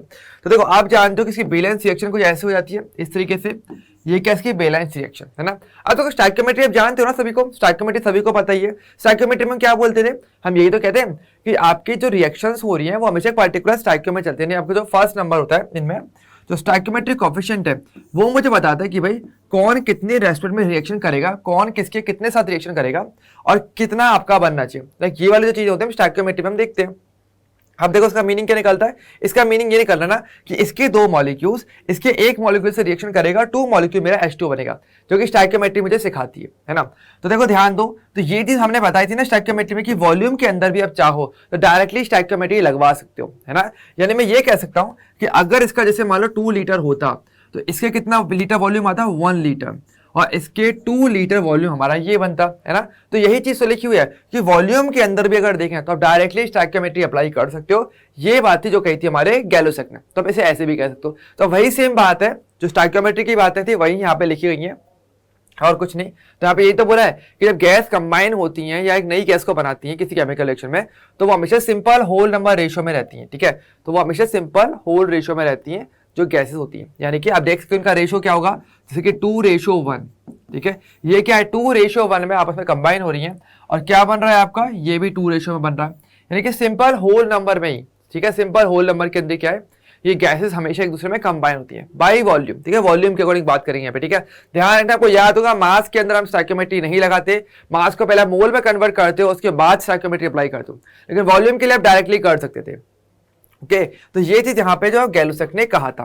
अच्छा देखो यहाँ पर इनकी खास बात थी इस लॉ की, एक बात और ध्यान रखना कि ये जो लॉ होता है ना, ये केवल आपके गैसियस फेज के लिए ही अप्लाई होगा, ठीक है। बहुत इंपॉर्टेंट बात, इसकी इंपॉर्टेंट कंडीशन क्या है, ओनली फॉर गैस फेज, ठीक है। ध्यान रखना, केवल गैस फेज के लिए यानी गैसियस रिएक्शंस के लिए ही इसको अप्लाई किया जा सकता है, जहां पे आपके रिएक्टेंट और प्रोडक्ट सभी के सभी क्या हो, गैस फेज में हो, तभी इस लॉ को अप्लाई करोगे, अदरवाइज इस लॉ को अप्लाई नहीं किया जाएगा। तो इसकी बहुत इंपॉर्टेंट कंडीशन है, अदरवाइज इसको अप्लाई नहीं करोगे, ओके। और ये तो लिख ही रहा है यहाँ पे, टेम्परेचर प्रेशर की कंडीशन इक्वल रहनी चाहिए। तो ये है हमारा गैलोसेक लॉ, ओके। लास्ट जो हमारा लॉ है वो है मेरा एवोगाड्रोस लॉ, और किसने दिया था, देखो नाम पे वैसे तो हम कभी नहीं जाते, नॉर्मली वैसे नाम याद नहीं करना होता, मतलब जो मैंने बताया वो तो याद करना ही है, लेकिन इसका नाम चाहो तो पूरा याद मत करना, छोटा सा कर लेना, क्योंकि आप देख सकते हो उसका नाम कितना बड़ा लिखा हुआ है। क्या नाम है इसका, Lorenzo Romano Amedeo Carlo Avogadro di Quaregna e di और करेटो, ठीक है। तो आप देख सकते हो लाइक बहुत बड़ा नाम है, लाइक बोलने में इतना टाइम लग रहा है एक बार के लिए, लाइक रिएक्शन या इसका लॉ बहुत सिंपल है, सिर्फ नाम मुश्किल है। तो यहाँ पर आप छोटा नाम याद करना, पूरा नाम याद मत करने बैठ जाना कि हाँ भाई पूरा नाम भी लिख के आओगे, कोई ये नहीं करना, ठीक है। बस एवोगाड्रो लॉ रखना, ठीक है। एवोगाड्रो कहाँ पे है, ये रहा बीच में, देखो यहाँ पे देखो ना एवोगाड्रो, तो ये बेसिकली इनका नाम है, एक्चुअल नाम बहुत बड़ा है, ठीक है। तो नाम पे मत जाना, ओके, बस इसका जो लॉ है वो समझ लेना थोड़ा सा। तो लॉ क्या बोलता है, लॉ बहुत ही सिंपल है। इन्होंने ये बोला कि देखो Avogadro proposed that equal volumes of all gases at same temperature and pressure should contain equal number of molecules। इन्होंने ये बोला अगर मैं टेम्परेचर और प्रेशर कंडीशन अगर सेम रखता हूं तो ऐसी कंडीशन में एक पर्टिकुलर कंटेनर के अंदर अगर जो वॉल्यूम अगर फिक्स रहेगा तो वहां पे नंबर ऑफ एटम्स या मॉलिक्यूल्स भी सेम रहती हैं। यानी कि इन्होंने ये बोला, इसे आप ऐसे डायग्राम से समझ सकते हो, जैसे कि मान लो क्या है, मैंने 2 कंटेनर बनाए, ठीक है, 2 कंटेनर है, एक में क्या है मेरी हाइड्रोजन गैस है, एक में मान लो मेरे पास नाइट्रोजन गैस, ठीक है, ये चीज है। अब देखो इन दोनों कंटेनर्स के लिए हम ये बोल रहे हैं कि प्रेशर एंड टेम्परेचर में क्या कर रहा हूं, सेम, ठीक है। प्रेशर टेम्परेचर कंडीशन मैंने सेम रखी है, ठीक है। एक चीज इसके अलावा मैं ये भी कह रहा हूं कि दोनों का जो वॉल्यूम है, इसका भी वॉल्यूम वी है, इसका वॉल्यूम भी वी है, दोनों का वॉल्यूम भी फिक्स करा है, ठीक है। यानी क्या क्या चीज फिक्स हो गई, वॉल्यूम टेम्परेचर प्रेशर सब कुछ फिक्स हो गया, है ना। तो इन्होंने ये बोला कि इस कंडीशन के अंदर अगर जब तीनों ही चीजें इक्वल हो जाती है, टेम्परेचर प्रेशर और वॉल्यूम, तो ऐसी कंडीशन के अंदर किसी भी कंटेनर के अंदर चाहे कोई भी गैस भरी हो, कोई भी गैस, हर एक के अंदर नंबर ऑफ एटम्स या जो पार्टिकल्स होंगे वो क्या रहेंगे, इक्वल रहेंगे, ठीक है। यानी मान लो जैसे कि यहाँ पे मान लो 10 आपके पास हाइड्रोजन एटम्स है, ठीक है, या 10 हाइड्रोजन के मॉलिक्यूल्स है, तो इधर कितना होंगे, राइट, नाइट्रोजन की तरफ इधर भी क्या होंगे, 10 मॉलिक्यूल्स ही होंगे। तो ये फिक्स हो जाता है, ठीक है। यानी नंबर ऑफ पार्टिकल्स सेम हो जाते हैं अगर आप टेम्परेचर प्रेशर या वॉल्यूम फिक्स कर लेते हो तो, ठीक है, इक्वल कर लेते हो, ठीक है। ध्यान रखना तीनों ही इक्वल होने चाहिए, तब जाके नंबर ऑफ पार्टिकल्स आपको सेम देखने को मिलते हैं। तो ये इन्होंने एक ऑब्जर्वेशन देखा था और इसी के बेसिस में उन्होंने क्या दिया था, अपना एवोगाड्रोस लॉ दिया था, ठीक है। तो बहुत ही सिंपल था और इसका यूज हम धीरे धीरे करके अपने रिएक्शंस के अंदर और आगे जाके पढ़ोगे, जब गैस फेज जब पढ़ोगे ना और अच्छे से गैसियस स्टेट के बारे में, तो यहाँ पर इसी लॉ का अगेन फिर यूज देखने को मिलेगा। तो ध्यान रखना जो अभी सीखोगे वो आगे आने वाला है, इसलिए हर चीज को ऑन द स्पॉट समझना बहुत जरूरी रहता है। तो ये है हमारा 5th लॉ, एवोगाड्रोस लॉ। तो ये हो जाते हैं हमारे total 5 law of chemical combinations. Okay, तो इसके बाद अब हम बात करेंगे हमारे नेक्स्ट टॉपिक पे, जो है मेरा कौन सा, डाल्टन्स एटॉमिक थ्योरी। अब हम इसके बारे में जानेंगे। किसने दिया था? हमारे जॉन डाल्टन, जो साइंटिस्ट थे, जिनका नाम पहले भी आपने जस्ट देखा था, उन्होंने इस थ्योरी को भी दिया था। ओके, क्या थ्योरी दी थी? देखो, थ्योरी आप सभी ने पढ़ी है 9th-10th में। आपने ये पढ़ा होगा कि कोई भी जो मैटर होता है उसका जो सबसे छोटा पार्टिकल है वो क्या है, उसको आप एटम बोलते हो। ठीक है, और ये जो वर्ड था ना एटम, ये असल में जॉन डाल्टन ने बताया था। ठीक है, एक वर्ड है, असल में ग्रीक का एक वर्ड होता है एटोमियो, एक वर्ड क्या है, एटोमियो। ठीक है, और वहां से इस वर्ड को लिया गया क्या, एटम। ठीक है, एटम क्या होता है? एटम बेसिकली होता है स्मॉलेस्ट यूनिट। जॉन डाल्टन ने क्या बोला कि स्मॉलेस्ट यूनिट ऑफ मैटर। ठीक है, वो क्या होती है, उसको मैं एटम कहता हूं। इन्होंने बस इतनी सी बात बोली। इन्होंने एक स्टेटमेंट बोला बहुत अच्छा सा। इन्होंने ये कहा कि जैसे कोई मैटर है, ठीक है, अब मान लो उसको आप छोटे छोटे पीसेस में कट करो। जैसे कि मान लो कोई कागज लिया आपने, है ना, कोई कागज लिया आपने, उसको छोटे छोटे पीसेस में कट कर रहे हो। पर एक टाइम ऐसा आएगा जिसके बाद आप उसको और ज्यादा डिवाइड नहीं कर सकते फर्दर किसी भी इंस्ट्रूमेंट से। कोई भी हाईली इंस्ट्रूमेंट उस मैटर को एक पॉइंट पे आकर के बहुत ज्यादा, मतलब और भी ज्यादा डिवाइड नहीं कर पाएगा। और वो जो सबसे छोटा पार्टिकल जो बचता है किसी भी मैटर के लिए, उसको बोला जाता है एटम, यानी स्मॉलेस्ट यूनिट ऑफ मैटर। यानी जितने भी मैटर होते हैं ना, जो भी आपके नेचर में पाए जाते हैं, वो हमेशा क्या, हमेशा किससे बने होते हैं? वो हर कोई एक पर्टिकुलर एटम से मिलकर बना होता है। ये वाली बात थी जो मेरे जॉन डाल्टन ने कहा था, और इससे हमने धीरे धीरे करके एटम के बारे में जानना स्टार्ट किया, और इसी को उन्होंने कहा डाल्टन्स एटॉमिक थ्योरी। ओके, और ये आपका काफी यूज में आता है। ये जो थ्योरी थी जो एटम के बारे में बताई गई थी, इसको आगे और पढ़ा भी गया धीरे धीरे करके। इसमें लिमिटेशंस भी आए, इसमें काफी सारी चीजें देखने को मिलती हैं। ठीक है, तो एक एक करके हम थोड़ी बार बातें कर लेते हैं इस थ्योरी के बारे में। हालांकि इस थ्योरी के बारे में आप ज्यादा अच्छे से कहां सीखते हो? स्ट्रक्चर ऑफ एटम, जो आपका चैप्टर नंबर 2 रहता है, वहां पर इसको आप और अच्छे से हम क्लियर करेंगे। लेकिन अभी के लिए पहले थोड़ी बातें समझ लेते हैं कि बेसिकली थ्योरी थी क्या। तो देखो, पोस्टुलेट्स क्या थी, क्या बातें कही गई थी जॉन डाल्टन के द्वारा अपनी थ्योरी के अंदर। इन्होंने बोला था all matter is made up of tiny indivisible particles called atoms। इन्होंने कहा कि भाई जितने भी हमारे मैटर है ना, वो सारे के सारे बहुत छोटे छोटे पार्टिकल, जिसको आप और ज्यादा फर्दर डिवाइड नहीं कर सकते, उनसे बनी होती है, जिसको उन्होंने एटम नाम दिया। इन्होंने बोला कि एटम एक वर्ड होता है, सबसे छोटा पार्टिकल। इन्होंने बस इतना बोला। ठीक है, इन्होंने और क्या बोला? इन्होंने ये बोला कि all atoms of specific element are identical. यानी अगर बात करेंगे किसी पर्टिकुलर एलिमेंट की, अगर बात करें तो उसके जितने भी एटम्स होते हैं वो क्या होते हैं? आइडेंटिकल होते हैं। देखो, एटम्स और मॉलिक्यूल्स के बारे में वैसे हम पढ़ चुके हैं ऑलरेडी। ठीक है, तो जो हमने पढ़ा था वो बताया किसने? वो बताया था हमारे किसने? जॉन डाल्टन ने। तो हमने क्या बोला था? हमने ये बोला था कि किसी भी पर्टिकुलर एलिमेंट के लिए जो एटम्स होते हैं वो सभी एक जैसे होते हैं। इन्होंने ये बोला, यानी कि जैसे कि गोल्ड है, गोल्ड के जितने भी एटम्स होंगे वो सारे एक जैसे होंगे। कॉपर की बात करें, कॉपर के जितने भी एटम्स होंगे वो सारे एक जैसे रहने वाले हैं। तो ये चीज थी। तो उनका मास हुआ, साइज हुआ, या जो भी अदर प्रॉपर्टीज ना, वो सब सेम रहेंगी।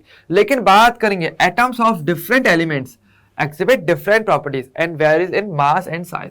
इन्होंने बोला कि अगर मैं एलिमेंट अगर अलग अलग ले लूंगा तो उनके लिए एटम्स तो अलग अलग होंगे। अब ये वाली बात तो बिल्कुल सही भी थी कि भाई अगर आप एलिमेंट ही अलग ले लोगे तो उससे बने हुए जो एटम्स होंगे वो भी अलग अलग होंगे, ऑब्वियसली बात है। यानी कॉपर का अलग एटम होगा, गोल्ड का एटम अलग होगा, दोनों का साइज या मास अलग अलग रहना चाहिए, है ना।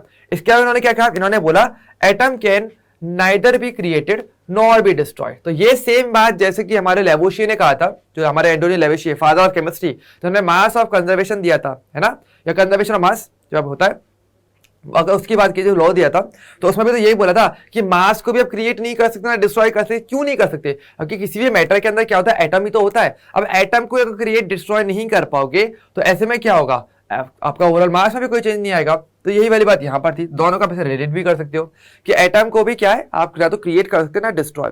Furthermore atom can not be divided into smaller particles. यानी एटम्स को आप और ज्यादा छोटे पार्टिकल में डिवाइडेड नहीं कर सकते। यानी ये सबसे छोटी चीज है, इससे छोटा कुछ भी नहीं हो सकता। इसका मतलब ये भी हो गया, है ना, क्योंकि एटम को और छोटा डिवाइड कर दोगे तो ऐसा तो और भी छोटी चीजें मिल जाएंगी, लेकिन एटम से ज्यादा उस एटम को आप और कट नहीं कर सकते। इट्स अनकटेबल। ठीक है, अनडिवाइडेबल, अनकटेबल, सबसे स्मॉलेस्ट यही है, इससे छोटा कुछ नहीं रहेगा। ठीक है, ये चीज। इसके अलावा इन्होंने क्या बोला था? इन्होंने बोला था atom can be rearrange, combined और सेपरेटेड इन केमिकल रिएक्शन। हाँ, इन्होंने ये बोला कि कोई भी केमिकल रिएक्शन अगर होती है, ऐसे में एटम जो होता है वो अगेन रीअरेंज हो सकता है। ठीक है, यानी वो एक से दूसरे पर जा सकता है। ठीक है, वो कंबाइन कर सकते हैं, वो सेपरेट भी हो सकते हैं, वो टूट भी सकते हैं। मतलब आपके ओवरऑल जब एटम्स आपस में पास पास हैं तो वो एक दूसरे से अलग अलग भी हो सकते हैं। एटम्स आपस में जुड़ के मॉलिक्यूल बनाते ही हैं और में रीअरेंजमेंट भी हो जाता है। तो ये सारी चीजें पॉसिबल होती है केमिकल रिएक्शन के अंदर। और ये सारी बातें थी जो मेरे किसने कही थी, डाल्टन ने अपनी थ्योरी के अंदर कही थी। और इसी चीज को आप आगे का पूरा फर्दर स्टडी कहाँ करते हो, स्ट्रक्चर ऑफ एटम में, तो इसकी बात हम उसी चैप्टर के अंदर करेंगे, ठीक है, डाल्टन एटॉमिक थ्योरी की। क्लियर सभी को। अब बात करते हैं थोड़ी सी हमारे क्विज पे, क्योंकि देखो अभी तक हमने काफी थ्योरी पढ़ ली, 5 लॉस हमने देख लिए, डाल्टन एटॉमिक थ्योरी हमने देख ली। अब बात करेंगे थोड़ी सी क्विज पे, क्योंकि क्वेश्चंस करके आना बहुत जरूरी होता है, ठीक है। तो क्वेश्चन क्या है, क्वेश्चन थोड़ा पढ़ते हैं। क्विज ये बोलता है कि which one of the following pairs of compound illustrate the law of multiple proportion. Okay, तो कौन सा ऐसा पेयर ऑफ कंपाउंड है जो आपका मल्टीपल प्रोपोर्शन को फॉलो कर रहा है, ठीक है। मल्टीपल प्रोपोर्शन क्या था आपको याद है, जो जॉन डाल्टन ने दिया ही था। तो क्या था हमारा कि 2 एलिमेंट्स होने चाहिए, ठीक है, और दोनों एलिमेंट्स मिलकर अलग अलग टाइप के कंपाउंड बनाते हैं, है ना, और वो सिंपल होल नंबर रेशियो में रहते हैं, यानी कि कहीं ना कहीं जो एलिमेंट्स होंगे वो सेम होने चाहिए, 2 एलिमेंट्स होने चाहिए। यानी कि जैसे देखो यहाँ पर क्या फास्फोरस है PS3 और फॉस्फीन और एक है HCl। अब देखो यहाँ पर आप देख सकते हो दोनों एलिमेंट सेम होने चाहिए ना, अलग अलग एलिमेंट्स नहीं, सिमिलर एलिमेंट्स हो और आपस में मिलकर अलग अलग टाइप के कंपाउंड बनाए। तो हर एक कंपाउंड के अंदर आप देखोगे एलिमेंट सेम होने चाहिए थे। यहाँ पर देखो, यहाँ पर क्लोरीन है, वहां पर क्लोरीन नहीं है, तो ये तो नहीं होगा। अब देखो सेकंड वाला देखो वो सही आंसर है, ये देखो सही है। क्यों? अगर देखो लेड यहाँ पर भी है, लेड ऑक्सीजन मिलके PbO बना रहा है और लेड ऑक्सीजन ही मिलके PbO2 बना रहा है, यानी कि 2 एलिमेंट्स मिलके अलग अलग टाइप के कंपाउंड बनाने चाहिए, ठीक है। कोई तीसरा ऐसे कोई एलिमेंट नहीं आना चाहिए, ध्यान रखना, 2 ही एलिमेंट्स हो आपस में मिले और एक अलग अलग टाइप के कंपाउंड्स को बनाए। तो ऐसे आप देख सकते हो दोनों का रेशियो होल नंबर है, ये 1:1 है और ये 1:2 है। तो ये क्या है, मेरा मल्टीपल प्रोपोर्शन का लॉ आपको दिख रहा है यहाँ पे। क्लियर सभी को। और में आप देखोगे और में ऐसा नहीं होगा, वहां पर अलग अलग टाइप के कुछ दूसरे कंपाउंड्स ही बन रहे हैं, ठीक है, लेकिन जो सिमिलर एलिमेंट्स है, जो फिक्स एलिमेंट है, वो 2 ही होने चाहिए, ठीक है, और वो 2 मिलकर ही अलग अलग टाइप के कंपाउंड बनाने चाहिए। ओके, चलिए नेक्स्ट अगले क्वेश्चन पे देखते हैं। अगला क्वेश्चन क्या है, give below are few statements, mark the statement which is not correct. Okay, आपको बता रहे हैं जो सही नहीं है। तो ध्यान रखना, क्वेश्चन पढ़ते टाइम में बहुत इंपॉर्टेंट रहता है कि आप सही से क्वेश्चन पढ़ो। अगर पूछा करेक्ट तो करेक्ट बताओ, इनकरेक्ट पूछा तो इनकरेक्ट बताना। ओके, अब देखो क्या क्या ऑप्शन हमें दिया है, हमें दिया है atoms are neither created not destroyed in a chemical reaction. बिल्कुल सही बात है, हमारी जो डाल्टन एटॉमिक थ्योरी थी उसमें यही तो कहा गया था अभी कि भाई एटम्स को ना तो आप क्रिएट कर सकते हो ना ही डिस्ट्रॉय कर सकते हो, तो बात तो सही लिखी हुई है ना। अच्छा, दूसरा क्या लिखा हुआ है, law of definite proportion state that a given compound always contain exactly the same proportion of elements by weight. तो बिल्कुल सही बात है, अभी हमने देखा ही था, ठीक है, कि आपके पास जो डेफिनेट प्रोपोर्शन होता है उसमें अगर देखें तो जो भी एलिमेंट होते हैं उनका जो बाय वेट जो प्रोपोर्शन होता है वो हमेशा फिक्स रहता है। और इसी रीजन से क्या होता है, हमारे पास किसी भी कंपाउंड का जो मॉलिक्यूलर फॉर्मूला होता है, जो फॉर्मूला होता है वो हमेशा क्या होता है, फिक्स होता है, उसमें कोई चेंज नहीं आता। अच्छा, तीसरा क्या दिया है, तीसरा में दिया है Gay Lussac law of chemical combination is valid for all substance. Okay, और चौथा क्या दिया है, a pure compound has always a fix proportion of mass of its constituents. Okay, तो देखो पहला दूसरा तो बिल्कुल सही है ना। अब देखो यहाँ पर देखो तो चौथा वाला भी सही लिखा हुआ है। क्यों? क्योंकि देखो कोई भी प्योर कंपाउंड अगर होता है तो उसके अंदर जो कॉन्स्टिट्यूएंट्स होते हैं वो हमेशा फिक्स होते हैं, ये हम पढ़ते आए हैं, है ना। अच्छा, लेकिन देखो तीसरा वाला स्टेटमेंट यहाँ पे गलत लिखा हुआ है, तो ये इसका करेक्ट आंसर है। क्यों गलत है? क्योंकि देखो गैलोसिक लॉ में हमने क्या बोला था, apply only for gaseous phase, है ना। आपको याद होगा, देख लो आराम से, कहा था हमारा गैलोसिक कीड़ा, ये केवल गैसियस फेज के लिए अप्लाई होता है और किसके लिए इसको अप्लाई नहीं कर सकते। यानी सॉलिड स्टेट या लिक्विड स्टेट की अगर बात की जाएगी तो उसमें इसको अप्लाई आप नहीं कर पाओगे। यानी अगर बात करें तो आंसर क्या हो जाएगा, ऑप्शन नंबर तीसरा। तो यहाँ पे क्या बोला है, वैलिड फॉर ऑल सब्सटेंस, तो सबके लिए नहीं है, ध्यान न, केवल गैसियस फेज में वो सब्सटेंस होगा तभी होगा, अदरवाइज वो अप्लाई नहीं होगा। तो ये हमारे क्विज हो जाता है। क्लियर सभी को यहाँ तक का पार्ट। अब हम बात करेंगे हमारे नेक्स्ट टॉपिक पे, जो है मेरा कौन सा, परसेंटेज कॉम्पोजिशन। अब ये क्या होता है, परसेंटेज कॉम्पोजिशन क्या होती है? देखो परसेंटेज के बारे में तो आई होप सभी को पता ही होगा ना, परसेंटेज कैसे निकालते हैं। जैसे कि मान लो आपका कोई एग्जाम हुआ, ठीक है, मान लो 100 मार्क्स का आपका एग्जाम हुआ, ठीक है। अब मान लो 100 में से आपके 95 मार्क्स आते हैं और मैं पूछूं आपसे कि यार आपकी परसेंटेज क्या होगी, तब क्या करते हो, परसेंटेज कैसे निकालते हो, आपके marks upon total marks into 100 करते हो तो आपको परसेंटेज मिल जाता है। और ऐसा अगर करोगे तो आपको 95% आई है, जो कि काफी अच्छी परसेंटेज है ना। तो यानी बात करें परसेंटेज कैसे निकाली जाती है ना, यानी जिसके लिए भी परसेंटेज निकाल दो उसकी value upon total value into 100 करके आप किसी के लिए भी परसेंटेज निकाल सकते हो, है ना। अब देखो यहाँ पर बात करें परसेंटेज कंपोजिशन, तो यहाँ पर हम कंपाउंड्स की बात करने वाले हैं ना। अब कंपाउंड में क्या होता है, कंपाउंड के पास होता है उसका मास, ठीक है, यानी कंपाउंड के अंदर क्या होगा, आप जानते हो कंपाउंड अलग अलग टाइप के एलिमेंट से मिलकर बना है। तो हम बात करने वाले हैं यहाँ पे एलिमेंट परसेंटेज की। कि किसी कंपाउंड के अंदर कोई एलिमेंट होगा तो उसका कितना परसेंटेज होता है, वो आप परसेंटेज कंपोजिशन से निकालते हो। कैसे, एक बार थोड़ा थ्योरी देख लो। थ्योरी ये बोलती है the percentage composition of a given compound is defined as a ratio of amount of each element to the total amount of individual element present in the compound multiplied by 100। Okay, तो वही जो मैंने बोला है उसको बस यहाँ पे टेक्स्ट फॉर्म में लिखा हुआ है, पर बात देखिए एग्जाम्पल समझेंगे, ठीक है, ध्यान रखना।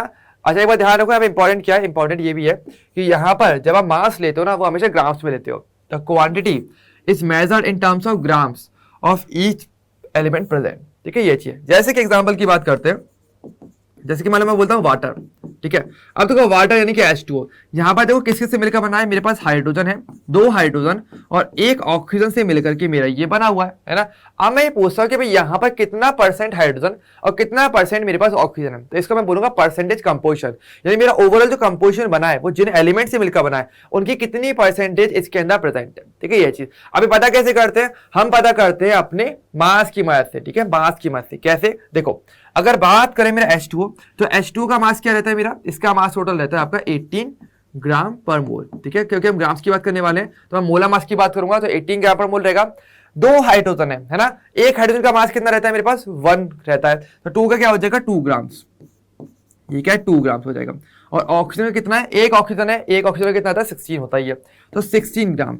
यानी हमने ये देखा कि मेरा बाय वेट यानी ग्राम के अकॉर्डिंग अगर देखें तो मेरे पास कितना हाइड्रोजन और कितना ऑक्सीजन एक H2O मॉलिक्यूल के अंदर रहेगा, है ना। अब मुझे किसी के लिए परसेंटेज निकालोगे, कैसे निकालोगे, देखो हमें ग्राम्स के टर्म्स में निकालना है। क्या बोला, क्वांटिटी कैसे मेजर करोगे, in the terms of grams. Okay, तो ग्राम्स में क्या करना पड़ेगा, आपको परसेंटेज निकालना है। कैसे निकालोगे, आपको हाइड्रोजन के लिए भी निकालना पड़ेगा, ऑक्सीजन के लिए भी। तरीका बिल्कुल सिंपल है, जिसके लिए भी निकालोगे उसका वेट ऊपर या उसका मास ऊपर अपॉन टोटल मास इनटू 100। यहाँ पे लिखा है कि जिसके लिए भी निकाला जाता है तो उसकी value upon total value into 100। Okay, तो यानी कि जैसे अगर मैं यहां पर निकालना चाहूं वाटर के केस में, तो वाटर के केस में अगर मैं बात करता हूं, तो अगर मैं पहले बात करता हूं हाइड्रोजन के लिए, ठीक है, तो हाइड्रोजन का कितना टोटल मास है मेरे पास, तो ध्यान रखना टोटल करना है, जिसके लिए भी निकालो उस एलिमेंट का total mass upon total compound का मास इनटू 100। ओके, तो कितना है मेरे पास, 2 ग्राम्स था मेरे पास, ये आपको देख लिया होगा 2 ग्राम्स, क्योंकि एक हाइड्रोजन का 1 होता है और मेरे पास 2 हाइड्रोजन है तो 2 हो जाएगा, ठीक है। तो 2 grams divide by total mass कितना है, टोटल मास मेरा H2O कितना है, 18 है, तो क्या हो जाएगा, डिवाइड बाई 18 इंटू 100। बस ये आपको करना है, इतना कर लोगे तो ऐसे करके जो वैल्यू निकल के आएगी वो हाइड्रोजन का परसेंटेज कंपोजिशन हो जाएगा, मतलब मुझे पता चलेगा कितना परसेंटेज हाइड्रोजन H2O के अंदर प्रेजेंट है, ठीक है। और ये कितना आएगा सॉल्व करने पे, ये सॉल्व करने पे आएगा, ये कट जाएगा 9 टाइम्स, और 9 से 100 में कट जाएगा करीब 11.11 टाइम्स, यानी कि 11.11 परसेंटेज। ये क्या है मेरा percentage composition for hydrogen. Okay, अच्छा, इसी सेम तरीके से हम ऑक्सीजन के भी निकाल सकते हो। कैसे, ऑक्सीजन का कैसे आएगा, ऑक्सीजन का तो मास कितना है, एक ही ऑक्सीजन था और एक ऑक्सीजन का मास होता है 16 ग्राम पर मोल का बोला मास, है ना। तो क्या हो जाएगा 16 डिवाइड बाई टोटल क्या है 18 इंटू हो जाएगा 100 से, है ना, कुछ नहीं करना, बस सॉल्व कर लो इसे। सॉल्व करने पे क्या आ जाएगा, 2 से ये कट जाएगा 8 टाइम्स, ये कट जाएगा 9 टाइम्स, और मल्टीप्लाई करने पे क्या आ जाएगा, करीब आपका आएगा 9 से कटेगा 11.11 और इससे मल्टीप्लाई करने में आ जाएगा 88.89%। ऑलमोस्ट इतना परसेंट आपका जो है निकल के आएगा, ठीक है। तो ये क्या है, ये है मेरे परसेंटेज कंपोजिशन हाइड्रोजन के लिए और मेरे ऑक्सीजन के लिए। तो काफी इंपॉर्टेंट रहता है परसेंटेज कंपोजिशन पता करना, और ये किसी के लिए भी निकाल सकते हो, किसी भी मॉलिक्यूल के लिए निकाल सकते हो, कोई फर्क नहीं पड़ता उसका फॉर्मूला क्या है, चाहे H2SO4 ले लो, ग्लूकोज ले लो, किसी के लिए भी आप प्रैक्टिस कर सकते हो। आई वुड एडवाइस जरूर प्रैक्टिस करना, क्योंकि इसका यूज आगे जो हम टॉपिक पढ़ेंगे इंपेरिकल फॉर्मूला, उसमें इसका यूज होता है, तो इसलिए काफी इंपॉर्टेंट है कि आपको परसेंटेज कंपोजिशन पता होना चाहिए। ओके, क्या सभी को। अच्छा, देखो आप एक चीज और भी कर सकते थे, देखो हमें पता है ये चीज कि मेरे पास, देखो ध्यान रखना, ओवरऑल किसी भी एलिमेंट का जो टोटल, बहुत इंपॉर्टेंट बात बता रहा हूं मैं आपको, total percentage composition, total percent composition of all elements is always equals to 100%. Okay ध्यान रखना, यानी कभी भी आप अगर टोटल परसेंटेज कंपोजिशन निकालो, यानी हर एक एलिमेंट का आपने परसेंटेज कंपोजिशन निकाला, ठीक है, और टोटल करोगे ना तो आपको वो हमेशा 100% आएगा। ये आपको ध्यान रखना है, क्योंकि सिंपल बात है भाई, पूरा मॉलिक्यूल 100% होता है, उसके अंदर एलिमेंट्स प्रेजेंट है ना। तो अगर मैं हर एक एलिमेंट का परसेंटेज कंपोजिशन निकालूं और ऐड करूं तो मुझे हमेशा 100% आना चाहिए, ठीक है। आप देख सकते हो, चाहो तो ट्राई करके यहाँ पे, जैसे कि देखो आपके पास क्या है 11.11% ये और 88.89% ये, अगर दोनों को ऐड करोगे आपको 100% निकल के आएगा, ठीक है। तो ध्यान रखना, इन दोनों को ऐड करेंगे क्या आएगा आपका 100%, और तभी मानोगे कि हाँ आपका बिल्कुल सही कंपोजिशन निकला है, ओके। और देखो आप इसे ऐसे भी कह सकते थे कि ये जैसे मैंने हाइड्रोजन के मैंने निकाल लिया, ठीक है, हाइड्रोजन का मुझे पता चल गया, अब दूसरा एक ही एलिमेंट अगर आपके पास बचा है तो डायरेक्टली 100 से माइनस करके भी मैं निकाल सकता था, यानी मैंने इसका मुझे पता है इसका 11% आता है, 11.11% आता है।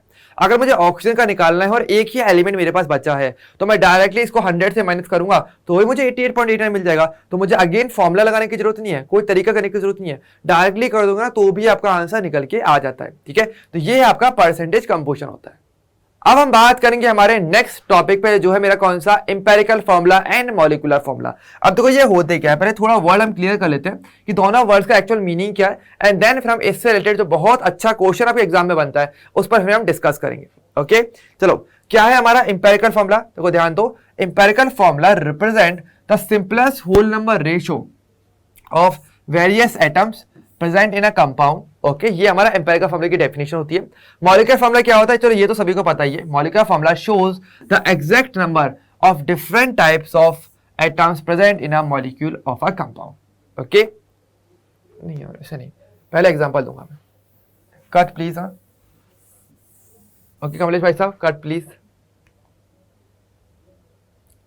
अब हम बात करेंगे हमारे लास्ट और इंपॉर्टेंट टॉपिक पे, कौन सा, मेरा empirical formula and molecular formula. अब ये क्या होता है हम इनके बारे में जानेंगे। देखो मॉलिक्यूलर फॉर्मूला आप सभी को पता है ना, जैसे कि किसी भी मॉलिक्यूल का जो फॉर्मूला होता है उसी का मॉलिक्यूलर फॉर्मूला कहते हैं, लाइक सिंपल नाम के अकॉर्डिंग काम। जैसे कि मैं सिंपल में एग्जांपल देता हूं आपको, एग्जांपल समझोगे ना एक ही बार में क्लियर हो जाएगा। कैसे, जैसे देखो C6H12O6, ये क्या है मेरा, ये बेसिकली फॉर्मूला होता है मेरे किसका, ग्लूकोज का। ये क्या मेरा ग्लूकोज का फॉर्मूला होता है, तो ये क्या एग्जैक्ट फॉर्मूला है ना, तो ये मेरा क्या ग्लूकोज का फॉर्मूला। तो किसी भी मॉलिक्यूल का जो फॉर्मूला होता है उसी को आप सिंपल लैंग्वेज में मॉलिक्यूलर फॉर्मूला कहते हो। यानी वही बात है, मॉलिक्यूल को नहीं बोलते, बस फॉर्मूला बोलते हुए चलते हैं, लेकिन किसी मॉलिक्यूल के फॉर्मूले को ही मॉलिक्यूलर फॉर्मूला कहा जाता है, ठीक है। लेकिन देखो अब देखो यहाँ पर आप देख सकते हो इस फॉर्मूले के अंदर, देखो थोड़ी खास बात देखो यहाँ पे क्या है। जैसे देखो किसी भी फॉर्मूले में देखो तो मेरे पास कार्बन है, हाइड्रोजन और ऑक्सीजन है, मैं पूछूं इनका रेशियो क्या है, ठीक है, तो आपको दिख रहा होगा कार्बन मेरे पास 6:12:6 में प्रेजेंट है ना। कार्बन तो क्या है मेरे पास 6 है, हाइड्रोजन मेरे को 12 दिख रहे हैं और ऑक्सीजन मेरा 6 दिख रहा है, तो ये क्या है मेरा इनका रेशियो, ठीक है। यानी मॉलिक्यूलर फॉर्मूले के अंदर मुझे एक्जैक्टली पता चल जाता है कौन कितने अमाउंट में प्रेजेंट रहेगा, है ना। कार्बन कितना है 6 है, हाइड्रोजन 12 है और ऑक्सीजन 6 है, डायरेक्टली पता चल रहा है। देखिए आप बोलोगे भैया ये तो कॉमन सेंस की बात है, तो बिल्कुल कॉमन सेंस है यहाँ पे, ठीक है। लेकिन देखो अगर मैं इसे क्या करता हूँ, आपको दिख रहा होगा कि इन सब में क्या है 6 से डिवाइड जा रहा है, एक कॉमन चीज देखिए सभी में क्या है 6 से डिवाइड जाएगा। तो मान लो अगर मैं 6 से डिवाइड कर दूं तो क्या बन जाएगा मेरा, तो C तो मेरा क्या बन जाएगा 1, ठीक है, और हाइड्रोजन क्या बच जाएगा मेरा 2 और ऑक्सीजन क्या बच जाएगा मेरा 1, ये इनका रेशियो बचेगा। यानी अगर मैं हर एक में क्या करता हूं 6 से डिवाइड करूंगा तो मुझे एक सिंपलेस्ट होल नंबर रेशियो मिल जाएगा, है ना, 1:2:1, इससे ज्यादा इसमें और डिवाइड पॉसिबल नहीं है ना। और इसको अगर मान लो मैं इसके साथ लिख दूं, यानी कि CH2O, ठीक है, ये फॉर्मूला मुझे निकल के आ जाएगा, है ना। यानी मैंने कुछ नहीं किया, मैंने इतना किया कि जो मेरा मेन मॉलिक्यूलर फॉर्मूला था, जो था ये एक्चुअल फॉर्मूला ग्लूकोज का, उसमें मैंने ये किया कि जो नंबर्स प्रेजेंट थे उसको मैंने सबसे सिंपलेस्ट होल नंबर रेशियो में कन्वर्ट कर दिया और उसके साथ लिख दिया, ठीक है, अगेन अपने एलिमेंट्स के कॉरेस्पॉन्डिंग मैंने उनको लिख दिया। तो ये जो मुझे फॉर्मूला बना है ना, जो सिंपलेस्ट होल नंबर रेशियो में बनता है किसी भी मॉलिक्यूल से, वो आपका एम्पेरिकल फॉर्मूला कहलाता है, ओके। तो ध्यान रखना, वो तो आपका है मॉलिक्यूलर फॉर्मूला और ये है आपका एम्पेरिकल फॉर्मूला। तो अगर थोड़ा सा डेफिनेशन देख लेते हैं तो क्लियर चीजें और क्लियर हो जाएंगी। देखो डेफिनेशन क्या है हमारी, डेफिनेशन बहुत ही सिंपल बोल दिया, अब आप आराम से समझ जाओगे definition. Empirical formula represent the simplest whole number ratio of various atoms present in a compound. समझ गए, यानी जो भी आपका कंपाउंड होता है उसमें जो एलिमेंट्स प्रेजेंट हैं उसको आप सिंपलेस्ट होल नंबर रेशियो में लिख दो, जैसे कि मैंने यहां लिखा, ठीक है। और ये क्या हो जाएगा मेरा, इसी को आप एम्पेरिकल फॉर्मूला कहते हो, ओके। लेकिन मॉलिक्यूलर फॉर्मूला क्या होता है उसकी डेफिनेशन भी देख लो। Molecular formula shows the exact number of different types of atoms present in a molecule of a compound. Simple चीज है, किसी भी मॉलिक्यूल के अंदर जो आपका एग्जैक्ट जो फॉर्मूला होता है, जो हमें बताता है कि कितने एग्जैक्टली एलिमेंट्स प्रेजेंट होंगे या एटम्स प्रेजेंट होंगे किसी कंपाउंड के अंदर, वो क्या है उसका मॉलिक्यूलर फॉर्मूला। जैसे कि ये C6H12 वो 6, ये मुझे एग्जैक्टली बता रहा है 6 कार्बन होने चाहिए, 12 हाइड्रोजन और 6 ऑक्सीजन होने चाहिए, तो मैं इसे कहूंगा ग्लूकोज। तो ये क्या ग्लूकोज का मॉलिक्यूलर फॉर्मूला। लेकिन अगर इन्हीं नंबर्स को मैं सिंपलेस्ट रेशियो में लिख दूं, सिंपलेस्ट होल नंबर रेशियो में, तो ये क्या बन जाएगा मेरा एम्पेरिकल फॉर्मूला हो जाता है। तो ये काफी इंपॉर्टेंट हमारे लिए रहता है कि आपका मॉलिक्यूलर फॉर्मूला और आपका एम्पिरिकल फॉर्मूला। ओके, क्लियर सभी को कि डेफिनेशन क्या होती है। अब डेफिनेशन सभी को क्लियर हो गया होगा है ना, कि डेफिनेशन क्या रहती है। पहले बहुत इंपॉर्टेंट है कि आपको ये बात क्लियर हो, फिर हम देखेंगे इससे क्वेश्चंस कैसे कैसे बनते हैं, किस टाइप की चीजें यहाँ से पूछी जाती हैं। क्लियर सभी को।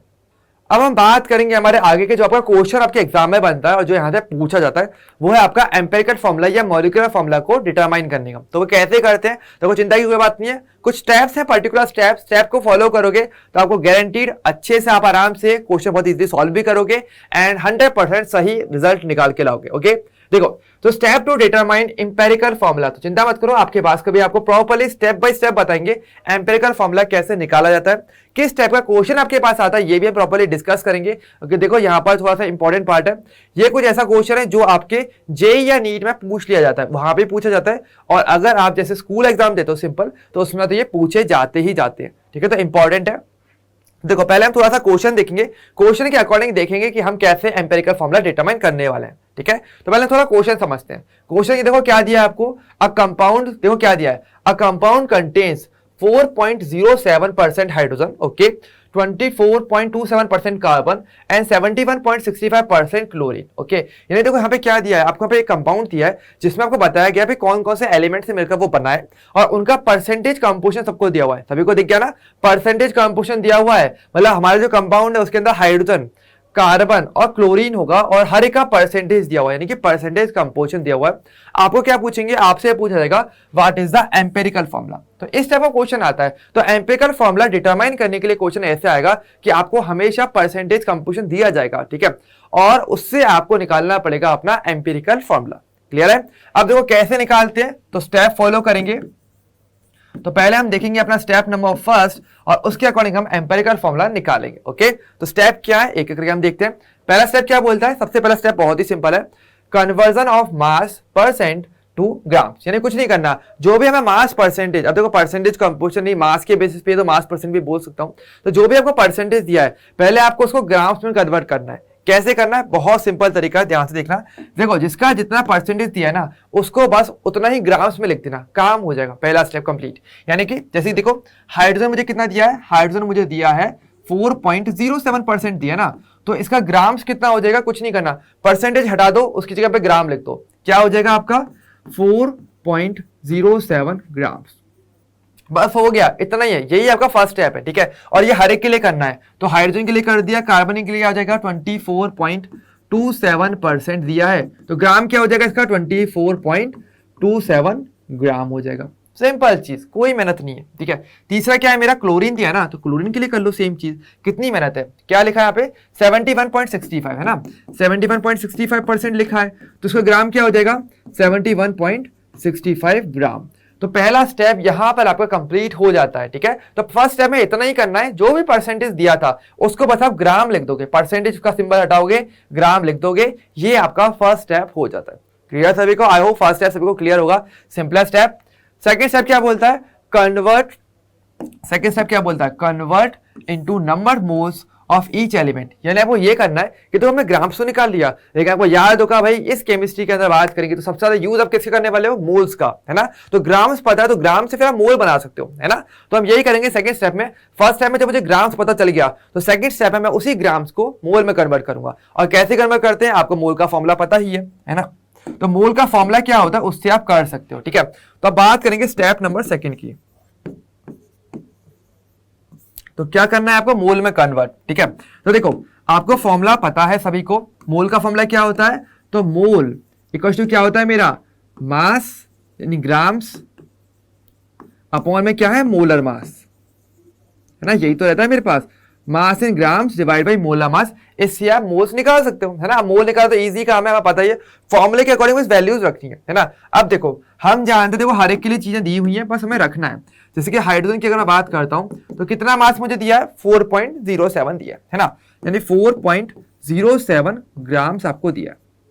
अपॉन हाइड्रोजन का मोलर मास क्या होता है, हाइड्रोजन का मोलर मास होता है 1, है ना, मोलर मास क्या होता है 1 ग्राम पर मोल होता है, 1 होता है, तो क्या हो जाएगा आपका 4.07 मोल। बस हो गया, कितनी मेहनत लगी, इतना ही करना है आपको और कुछ नहीं करना, ठीक है। इसी तरीके से बात करते हैं, चलो हमारे सेकंड के लेकर बात करें। सेकंड क्या है मेरा, मालूम है कार्बन ले लेता हूं, तो कार्बन का क्या हो जाएगा मेरा, कार्बन का हो जाएगा 24.27 दिया हुआ है, ये तो ग्राम में मास हो गया। अपॉन कार्बन का मोलर मास क्या होता है, वो होता है इसका जस्ट डबल, आपको पता है ना E1 नंबर है तो डबल करना है, तो क्या हो जाएगा अपना 12, यानी यहाँ पे आ जाएगा 12, यानी क्या हो जाएगा मेरा, ये हो जाएगा करीब मेरा कितना 2.035, इतना मोल करीब आएगा, ऑलमोस्ट अप्रोक्स में निकाला है मैंने, एग्जैक्टली मत जाना, या 2.03 मान लो, चलो ठीक है, अप्रोक्स निकाल लो, काम हो जाएगा, ठीक है। बस लेवल निकाल लो, और क्यों निकालोगे ये मैं बता दूंगा, क्योंकि इसका आराम से हम कर लेंगे, लाइक आपको एक्जैक्ट डिवाइड भी नहीं करना, बस एक रफली आइडिया देख लो कि ऑलमोस्ट 2 टाइम तो दिख ही रहा है ना, 12 से 24 में डिवाइड दोगे तो भाई कहीं ना कहीं 2 टाइम्स तो आने ही आ रहा है, और इसके बाद छोटा मोटा डिवाइड करोगे तो इतना करीब आ जाएगा, ठीक है। तीसरा बात करते हैं मेरे किसी क्लोरीन के लिए, ठीक है, तो क्लोरीन का चलो मैं यहाँ लिख लेता हूँ, ठीक है।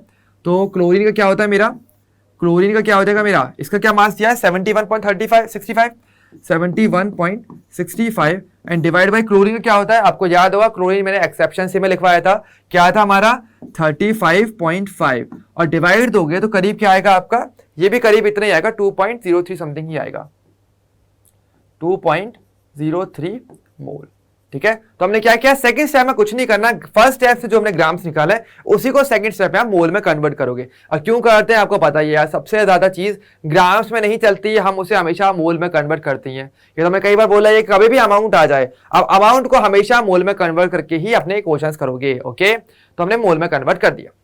नेक्स्ट क्या है हमारा स्टेप, अब देखो मोल निकाल लिया तो फिर क्या करोगे, थर्ड स्टेप बहुत सिंपल है, divide each of the mole values, क्या करोगे कि जो भी आपको मोल वैल्यू मिली है उसको आप डिवाइड करोगे, किससे, obtain by the smallest number amongst them, यानी देखो आपको जो 3 वैल्यू मिली है ना, इन तीनों में देखो सबसे छोटा नंबर कौन सा है और उससे आप हर एक में डिवाइड दे दोगे, ठीक है। तो ये आपको करना है बस, और कुछ नहीं करना। तो यानी अगर बात करूं मैं स्टेप नंबर 3 की, तो स्टेप नंबर क्या है, 3 की अगर बात की जाएगी तो देखो मेरे पास क्या क्या है, मेरे पास था कार्बन, हाइड्रोजन और क्लोरीन। तो मैं क्या करूंगा, मैं लिख लेता हूं मेरे पास कौन कौन सी चीज आ गई थी, कार्बन है मेरे पास, हाइड्रोजन है और मेरे पास क्लोरीन, ठीक है। अब देखो कार्बन के मोल्स कितने मेरे पास, कार्बन के 2.03, हाइड्रोजन कितने मेरे पास 4.07, और क्लोरीन का क्या है मेरे पास, थोड़ा दूर लिख लेते हैं, क्लोरीन का क्या है मेरे पास 2.03, ठीक है। अब आप मुझे बताओ भाई सबसे छोटा नंबर आपको कौन सा दिख रहा है ना, सभी को दिख रहा होगा भाई 2.03 सबसे छोटा नंबर है, तो कुछ नहीं करोगे 2.03 से हर एक में डिवाइड दे दोगे बस। यानी क्या करोगे स्टेप में, आप सबसे छोटा नंबर जो कि मेरा कौन सा 2.03 इसे दे दोगे डिवाइड, हर एक के अंदर डिवाइड दोगे, और इसमें भी डिवाइड दोगे 2.03 से, और जब डिवाइड दोगे तो आपको एक नंबर मिलेगा, ठीक है। वो नंबर का काफी रोल है, तो इसको डिवाइड दोगे तो क्या बनेगा, यहां पर मिलेगा आपको 1, यहां मिलेगा आपको करीब 2, और यहां मिलेगा आपको 1। देखो ध्यान रखना, पॉइंट में मत करना डिवाइड, ठीक है, बस एक सिंपलेस्ट होल नंबर ले लेना, ठीक है, सबसे छोटा जो भी होल नंबर मिले वो, ठीक है। जैसे कि अप्रॉक्स में देखना है, मैं नहीं कह रहा एग्जैक्टली पूरा निकालो, नहीं, मैं कह रहा हूं अप्रॉक्स देख लो कौन सा होल नंबर मिलने वाला है, ठीक है। तो यहाँ पे क्या मिलेगा 1 मिलेगा, यहाँ डिवाइड करोगे तो भाई 2 से डिवाइड दोगे 4 में, तो करीब 2 तो आएगा ही ना, तो 2 करो, 2 से इसमें डिवाइड दोगे तो ये तो 1 ही आ जाएगा, ठीक है। तो इससे क्या मिलेगा आपको, होल नंबर मिल जाएगा, ठीक है। और ये आपका थर्ड स्टेप यहाँ पे कंप्लीट हो जाता है। कितने सिंपल स्टेप चल रहे हैं ना। अच्छा, लास्ट स्टेप क्या है आपका, तो आप एम्पेरिकल फॉर्मूला लिखने का, तो चौथे स्टेप पे आप एम्पेरिकल फॉर्मूला लिख सकते हो। कैसे, write down the empirical formula bye mentioning the numbers after writing the symbols of respective elements. तो देखो हमें जो एलिमेंट्स मिले थे इनके साथ जो नंबर मुझे मिला है ना, इनको बस इनके साथ लिख दो, ऐसा कर दोगे आपको एम्पेरिकल फॉर्मूला मिल जाएगा। तो स्टेप 4 जो मेरा फाइनल स्टेप है, और स्टेप 4 तक आप एम्पेरिकल फॉर्मूला निकाल सकते हो। कैसे, तो कार्बन के साथ कौन सा नंबर है, 1 आया है, तो कार्बन के साथ 1 लिख दो, ठीक है। हाइड्रोजन के साथ क्या है मेरा 2 आया है, तो 2 लिख दो।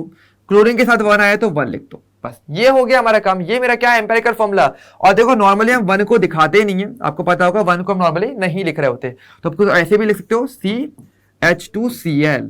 ये क्या है मेरा, ये मेरा एम्पेरिकल फॉर्मूला हो जाता है, बस हो गया। तो चौथे स्टेप आप देख सकते हो, आपने सक्सेसफुली एम्पेरिकल फॉर्मूला निकाल लिया क्वेश्चन से। तो कितनी मेहनत लगी, आप देख सकते हो कितना इजी था, बहुत इजी था यार। बस आपको स्टेप फॉलो करने हैं, 4 स्टेप फॉलो करोगे, चौथे स्टेप तक आपको एम्पेरिकल फॉर्मूला मिल जाएगा। कुछ नहीं करना, परसेंटेज, मास परसेंटेज, या आपको परसेंटेज कंपोजिशन, एक ही वर्ड है, दिया होगा आपको, है ना, ये जब दे दिया होगा तो क्या करोगे, पहले स्टेप में बस ग्राम में कन्वर्ट करोगे, आराम से हो जाएगा। परसेंटेज की सिंबल को हटा के ग्राम में तो लिखना है, कितनी मेहनत है। दूसरे स्टेप में क्या करोगे, मोल निकालना है। अब मोल के लिए फॉर्मुला मैंने आपको बताया है, ये फॉर्मुला था, अगेन रिवाइज भी हो गया लो hand to hand mole concept. तो मोल में रिवाइज करना क्या है, मास अपन मोला मास। अब मास ऑलरेडी ग्राम में है तो उसकी कोई टेंशन नहीं है। मोला मास की ट्रिक मैं आपको बता ही चुका हूं, तो बस आप डिवाइड करोगे तो क्या मिल जाएंगे आपको, नंबर ऑफ मोल्स मिल जाएंगे। मैं नहीं कह रहा एग्जैक्टली निकालो, मैं कह रहा हूं ऑलमोस्ट निकालो, अप्रॉक्स में इतना इतना करीब आएगा। क्योंकि थर्ड स्टेप में हम क्या करते हैं, थर्ड स्टेप में आप सबसे छोटा जो नंबर मिलता है उससे आप डिवाइड करते हो, है ना। तो सबसे छोटा नंबर कौन सा था, 2.03, इससे मैंने डिवाइड कर दिया और अप्रॉक्स मैंने सबसे छोटा एक होल नंबर मैंने निकाला कि हर एक को डिवाइड करके मुझे एक होल नंबर मिलना चाहिए थर्ड स्टेप में, ठीक है, वो मुझे मिल गया। फोर्थ स्टेप में कुछ नहीं करना, नंबर को इसके साथ रख दोगे, भाई आपको डायरेक्टली फॉर्मुला मिल जाएगा, आपका एम्पेरिकल फॉर्मुला। तो बस इस तरीके से आप बहुत ईजी वे में अपने एम्पेरिकल फॉर्मुला को डिटरमाइन कर सकते हो। या सभी को, तो ये तरीका है मेरा एम्पेरिकल फॉर्मुला निकालने का। अब देखो ध्यान रखना, क्वेश्चन केवल यहां पर रुकता नहीं है, यहां पर हुआ क्वेश्चन का आधा पार्ट। अब ये कहोगे भैया ये तो पूरा हो गया क्वेश्चन, एम्पेरिकल फॉर्मुला तो निकालना था, लेकिन देखो इससे आगे भी आता है क्या, इससे आगे आता है मॉलिक्यूलर फॉर्मुला निकालने को भी आता है। तो एम्पेरिकल फॉर्मुले से आप मॉलिक्यूलर फॉर्मुला भी निकाल सकते हो, क्योंकि उनके बीच का रिलेशन होता है। क्या होता है इसके बारे में हम थोड़ा सा देखेंगे, क्या, how to determine the molecular formula, यानी steps to determine molecular formula, यानी मॉलिक्यूलर फॉर्मुला अब आप कैसे निकालते हो। तो ध्यान रखना, एम्पेरिकल फॉर्मुला निकालना तो आसान हो गया, ठीक है, मॉलिक्यूलर फॉर्मुला निकालना और भी ज्यादा आसान है, पर उसके लिए बहुत इंपॉर्टेंट है, पहले आप परसेंटेज कंपोजिशन से आप एम्पेरिकल फॉर्मुला निकालोगे, और एम्पेरिकल फॉर्मुले की मदद से अब आप चाहो तो मॉलिक्यूलर फॉर्मुला निकाल सकते हो। कैसे, एक बार देखो ध्यान से, तो बहुत इजी स्टेप है, सिर्फ 3 स्टेप और आपको मॉलिक्यूलर फॉर्मुला मिल जाएगा। पहला क्या है, डिटरमाइन एम्पेरिकल फॉर्मुला मास। देखो पहले क्या करना है आपको, सबसे पहले आपने एम्पेरिकल फॉर्मुला तो निकाल लिया, अब क्या करोगे आप निकालोगे क्या, empirical formula mass by adding the atomic mass of various atoms present in the empirical formula. पहले आप ये करते हो, ठीक है, कैसे कैसे करोगे अब इसके बारे में हम थोड़ा सा देखते हैं। देखो जैसे कि आपने ये क्या निकाला, ये आपका क्या है, एम्पेरिकल फॉर्मूला, ठीक है, ये क्या, एम्पेरिकल फॉर्मूला। तो फर्स्ट स्टेप में आप असल में ये करते हो, आपको क्या करना होता है, आपको ये करना होता है कि फर्स्ट स्टेप में जब आप मोलर मास निकालने वाले हो तो पहले आप इसका भी मास निकालो। और मास कैसे निकालते, तरीका तो सेम ही है, जो भी एटम्स हैं उनको उनके नंबर के अकॉर्डिंग ऐड कर दो ना उनके मास को, तो आपको क्या मिल जाएगा, पूरा मास मिल जाएगा। तो क्या हो जाएगा इसका मास, तो चलो हम इसको थोड़ा सा आगे करते हैं, ठीक है। तो देखो हम एक बार पूरा क्वेश्चन मैं आपको दिखा देता हूं कि एग्जैक्ट क्वेश्चन क्या था और हमने कहां तक इसको सॉल्व कर लिया। देखो हमारे पास ये था पूरा क्वेश्चन, असल में ये था मेरा पूरा क्वेश्चन, जिसमें आप देख सकते हो हाइड्रोजन, कार्बन और क्लोरीन का परसेंटेज कंपोजिशन दिया होता। हमसे 2 चीजें पूछी थी असल में, एम्पेरिकल फॉर्मूला और मॉलिक्यूलर फॉर्मूला। तो एम्पेरिकल फॉर्मूला देखो अभी तक हम निकाल चुके हैं, अब उसकी मदद से अब हम मॉलिक्यूलर फॉर्मूला निकालेंगे, ठीक है। तो ध्यान रखना पूरा क्वेश्चन ये था जो आपके एग्जाम में बन सकता है। अगर एम्पेरिकल फॉर्मूला पूछे तब तक तो ठीक है, आधा ही काम करना है। मॉलिक्यूलर फॉर्मूले के लिए बस उसी से थोड़ा और आगे बढ़ जाओ, बस। कैसे, अभी देखो, जैसे कि देखो हमने अगर बात करें अपने सॉल्यूशन में, तो एम्पेरिकल फॉर्मूला अभी तक हम निकाल चुके हैं। क्या था मेरा, CH2Cl, ये हम निकाल चुके हैं, है ना। पहला स्टेप क्या बोलता है, पहला स्टेप ये बोलता है कि आप एम्पेरिकल फॉर्मूला मास निकालो, यानी कि इसका भी मास निकालो कि इसकी एग्जैक्ट वैल्यू है क्या मास में। तो क्या करोगे, कुछ नहीं करना, तो मास क्या हो जाएगा मेरा इसके लिए, इस फॉर्मूले का मास क्या हो जाएगा, कार्बन का होता है 12, ठीक है, हाइड्रोजन कितने, 2 हाइड्रोजन है, इंटू 1 हाइड्रोजन का होता है 1, प्लस क्लोरीन का होता है 35.5 होता है, ये बेसिकली मेरे पास रहता है ना। तो क्या हो जाएगा इसका टोटल मास, इसका मास क्या निकल के आएगा, 12 + 2 + 35.5, बस कुछ नहीं करना, ऐड करना है। तो क्या हो जाएगा 0.5, तो ये हो गया 5 + 2 + 2 क्या हो जाएगा आपका 9, और 3 + 1 क्या हो जाएगा आपका 4, यानी कि 49.5 ग्राम पर मोल। अगर ये क्या हो जाएगा मेरा, इसका मास निकल के आ जाएगा 49.5, ठीक है, 49.5 ग्राम पर मोल क्या आ जाएगा इसका मेरा मोलर मास निकल के आ जाएगा। इजी काम था ये तो।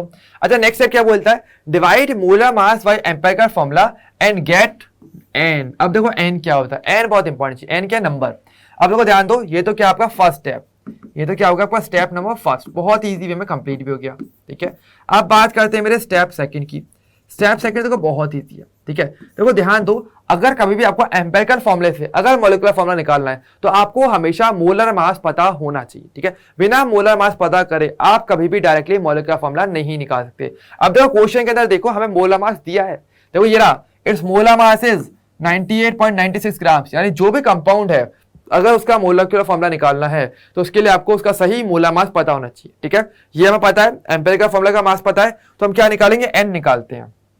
अब एन क्या होता है, एन देखो, एन इक्वल टू क्या होता है, वो होता है आपका क्या, मोलिकुलर मास डिवाइड बाई क्या है, एम्पेरिकल फॉर्मूला मास, ठीक है। ये यानी कि जो मेरा मोला मास है ये आपको दिख रहा है 98.96, इसमें आप इससे डिवाइड दोगे तो आपको क्या मिल जाता है, हमेशा n मिलता है, ठीक है। एक नंबर निकल के आता है तो क्या हो जाएगा आपका हो जाएगा 98.96 डिवाइड बाई क्या करोगे 49.5, और वही डिवाइड करने के बाद आपको अप्रॉक्स एक होल नंबर ही निकालना है, तो क्या आ जाएगा, ये ऑलमोस्ट आएगा आपके 2 के। तो ध्यान रखना आपको जो नंबर निकालना है ना वो हमेशा एक होल नंबर निकालना है।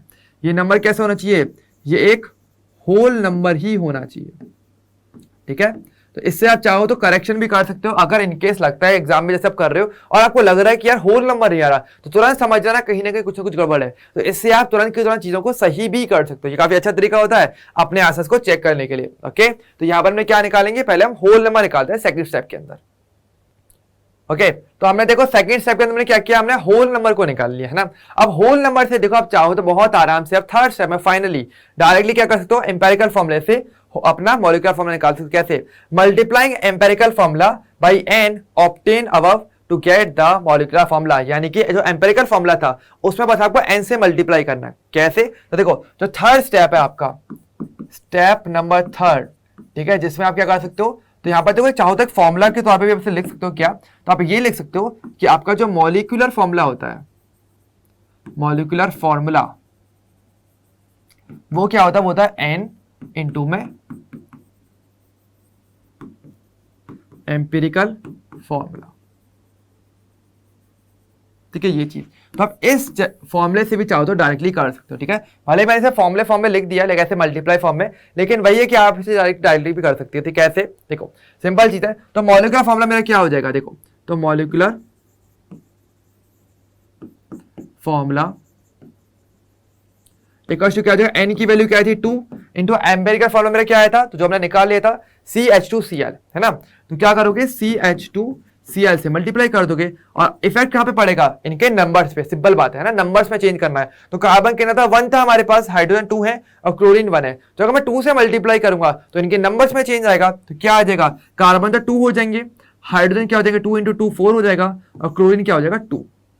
ये बेसिकली मेरा रह जाएगा, और ये क्या है मेरा, यही मेरा क्या हो जाएगा फाइनल आंसर, जो है मेरा कौन सा, आपका मॉलिक्यूलर फॉर्मूला। ठीक है, तो इस तरीके से बेसिकली आप जो है एम्पेरिकल फॉर्मूला और मॉलिक्यूलर फॉर्मूला को डिटरमाइन करते हो। तो ये हमारा तरीका रहता है एम्पेरिकल फॉर्मूला से मॉलिक्यूलर फॉर्मूला निकालने का। लेकिन वही वाली बात है, पहले आपको एम्पेरिकल फॉर्मूला निकालना पड़ेगा और तभी आप इसे कर सकते हो। क्या सभी को, आप देखो थोड़ा सा क्विज करके देखते हैं, ठीक है, कि क्विज हमारा क्या रहता है। ठीक है, इसका थोड़ा सा देख लेते हैं। ठीक है, अब देखो एक क्विज थोड़ा सा ट्राई करते हैं। क्विज क्या है हमारा, क्विज ये बोलता है, आपको बोला है the empirical formula of a compound is CH2O2, what could be it's molecular formula. Okay, question क्या बोलता है, आपको एम्पेरिकल फॉर्मूला किसी कंपाउंड का दिया हुआ है CH2O2, ठीक है, आपको पूछा जा रहा है कि भाई इसका मॉलिक्यूलर फॉर्मूला क्या पॉसिबल हो सकता है। ठीक है, आप देखो जब हम जानते हैं ना, देखो अभी हमने जस्ट देखा था, क्या हमने ये देखा था कि आपको कभी भी मॉलिक्यूलर फॉर्मूला निकालना हो तो उसमें हमेशा किसी नंबर n से मल्टीप्लाई करते हो, और मैंने ये बोला था n हमेशा होल नंबर रहेगा, है ना। तो यानी किसी पर्टिकुलर होल नंबर से मल्टीप्लाई करके ही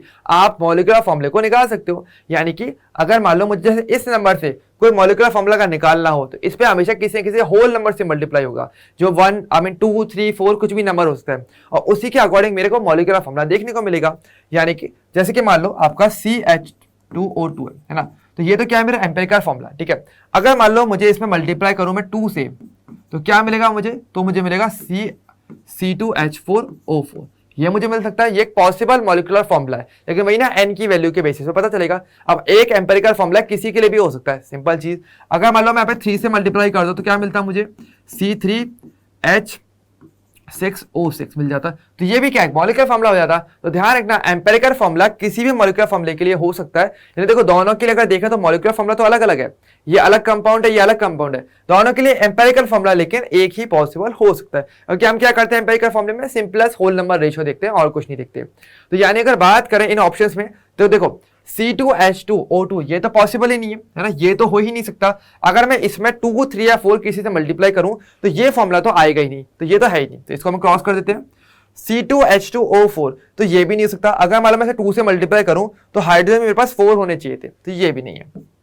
अच्छा तीसरा देखें क्या है, C2H4O4। तो ये मेरा सही है, ये मेरा सही है। पता है क्यों? क्योंकि देखो यहां पर इसमें मैंने क्या किया, 2 से मल्टीप्लाई किया गया होगा जरूर, और 2 से मल्टीप्लाई करने के बाद आपको क्या मिलेगा, ये फॉर्मूला बेसिकली देखने को मिलेगा। ठीक है, तो इस तरीके से आप एम्पिरिकल फॉर्मूला और मॉलिक्यूलर फॉर्मूले के बीच में एक रिलेशन देख पाते हो, जो काफी अच्छी चीज हमारे लिए रहती है। ओके, क्लियर सभी को?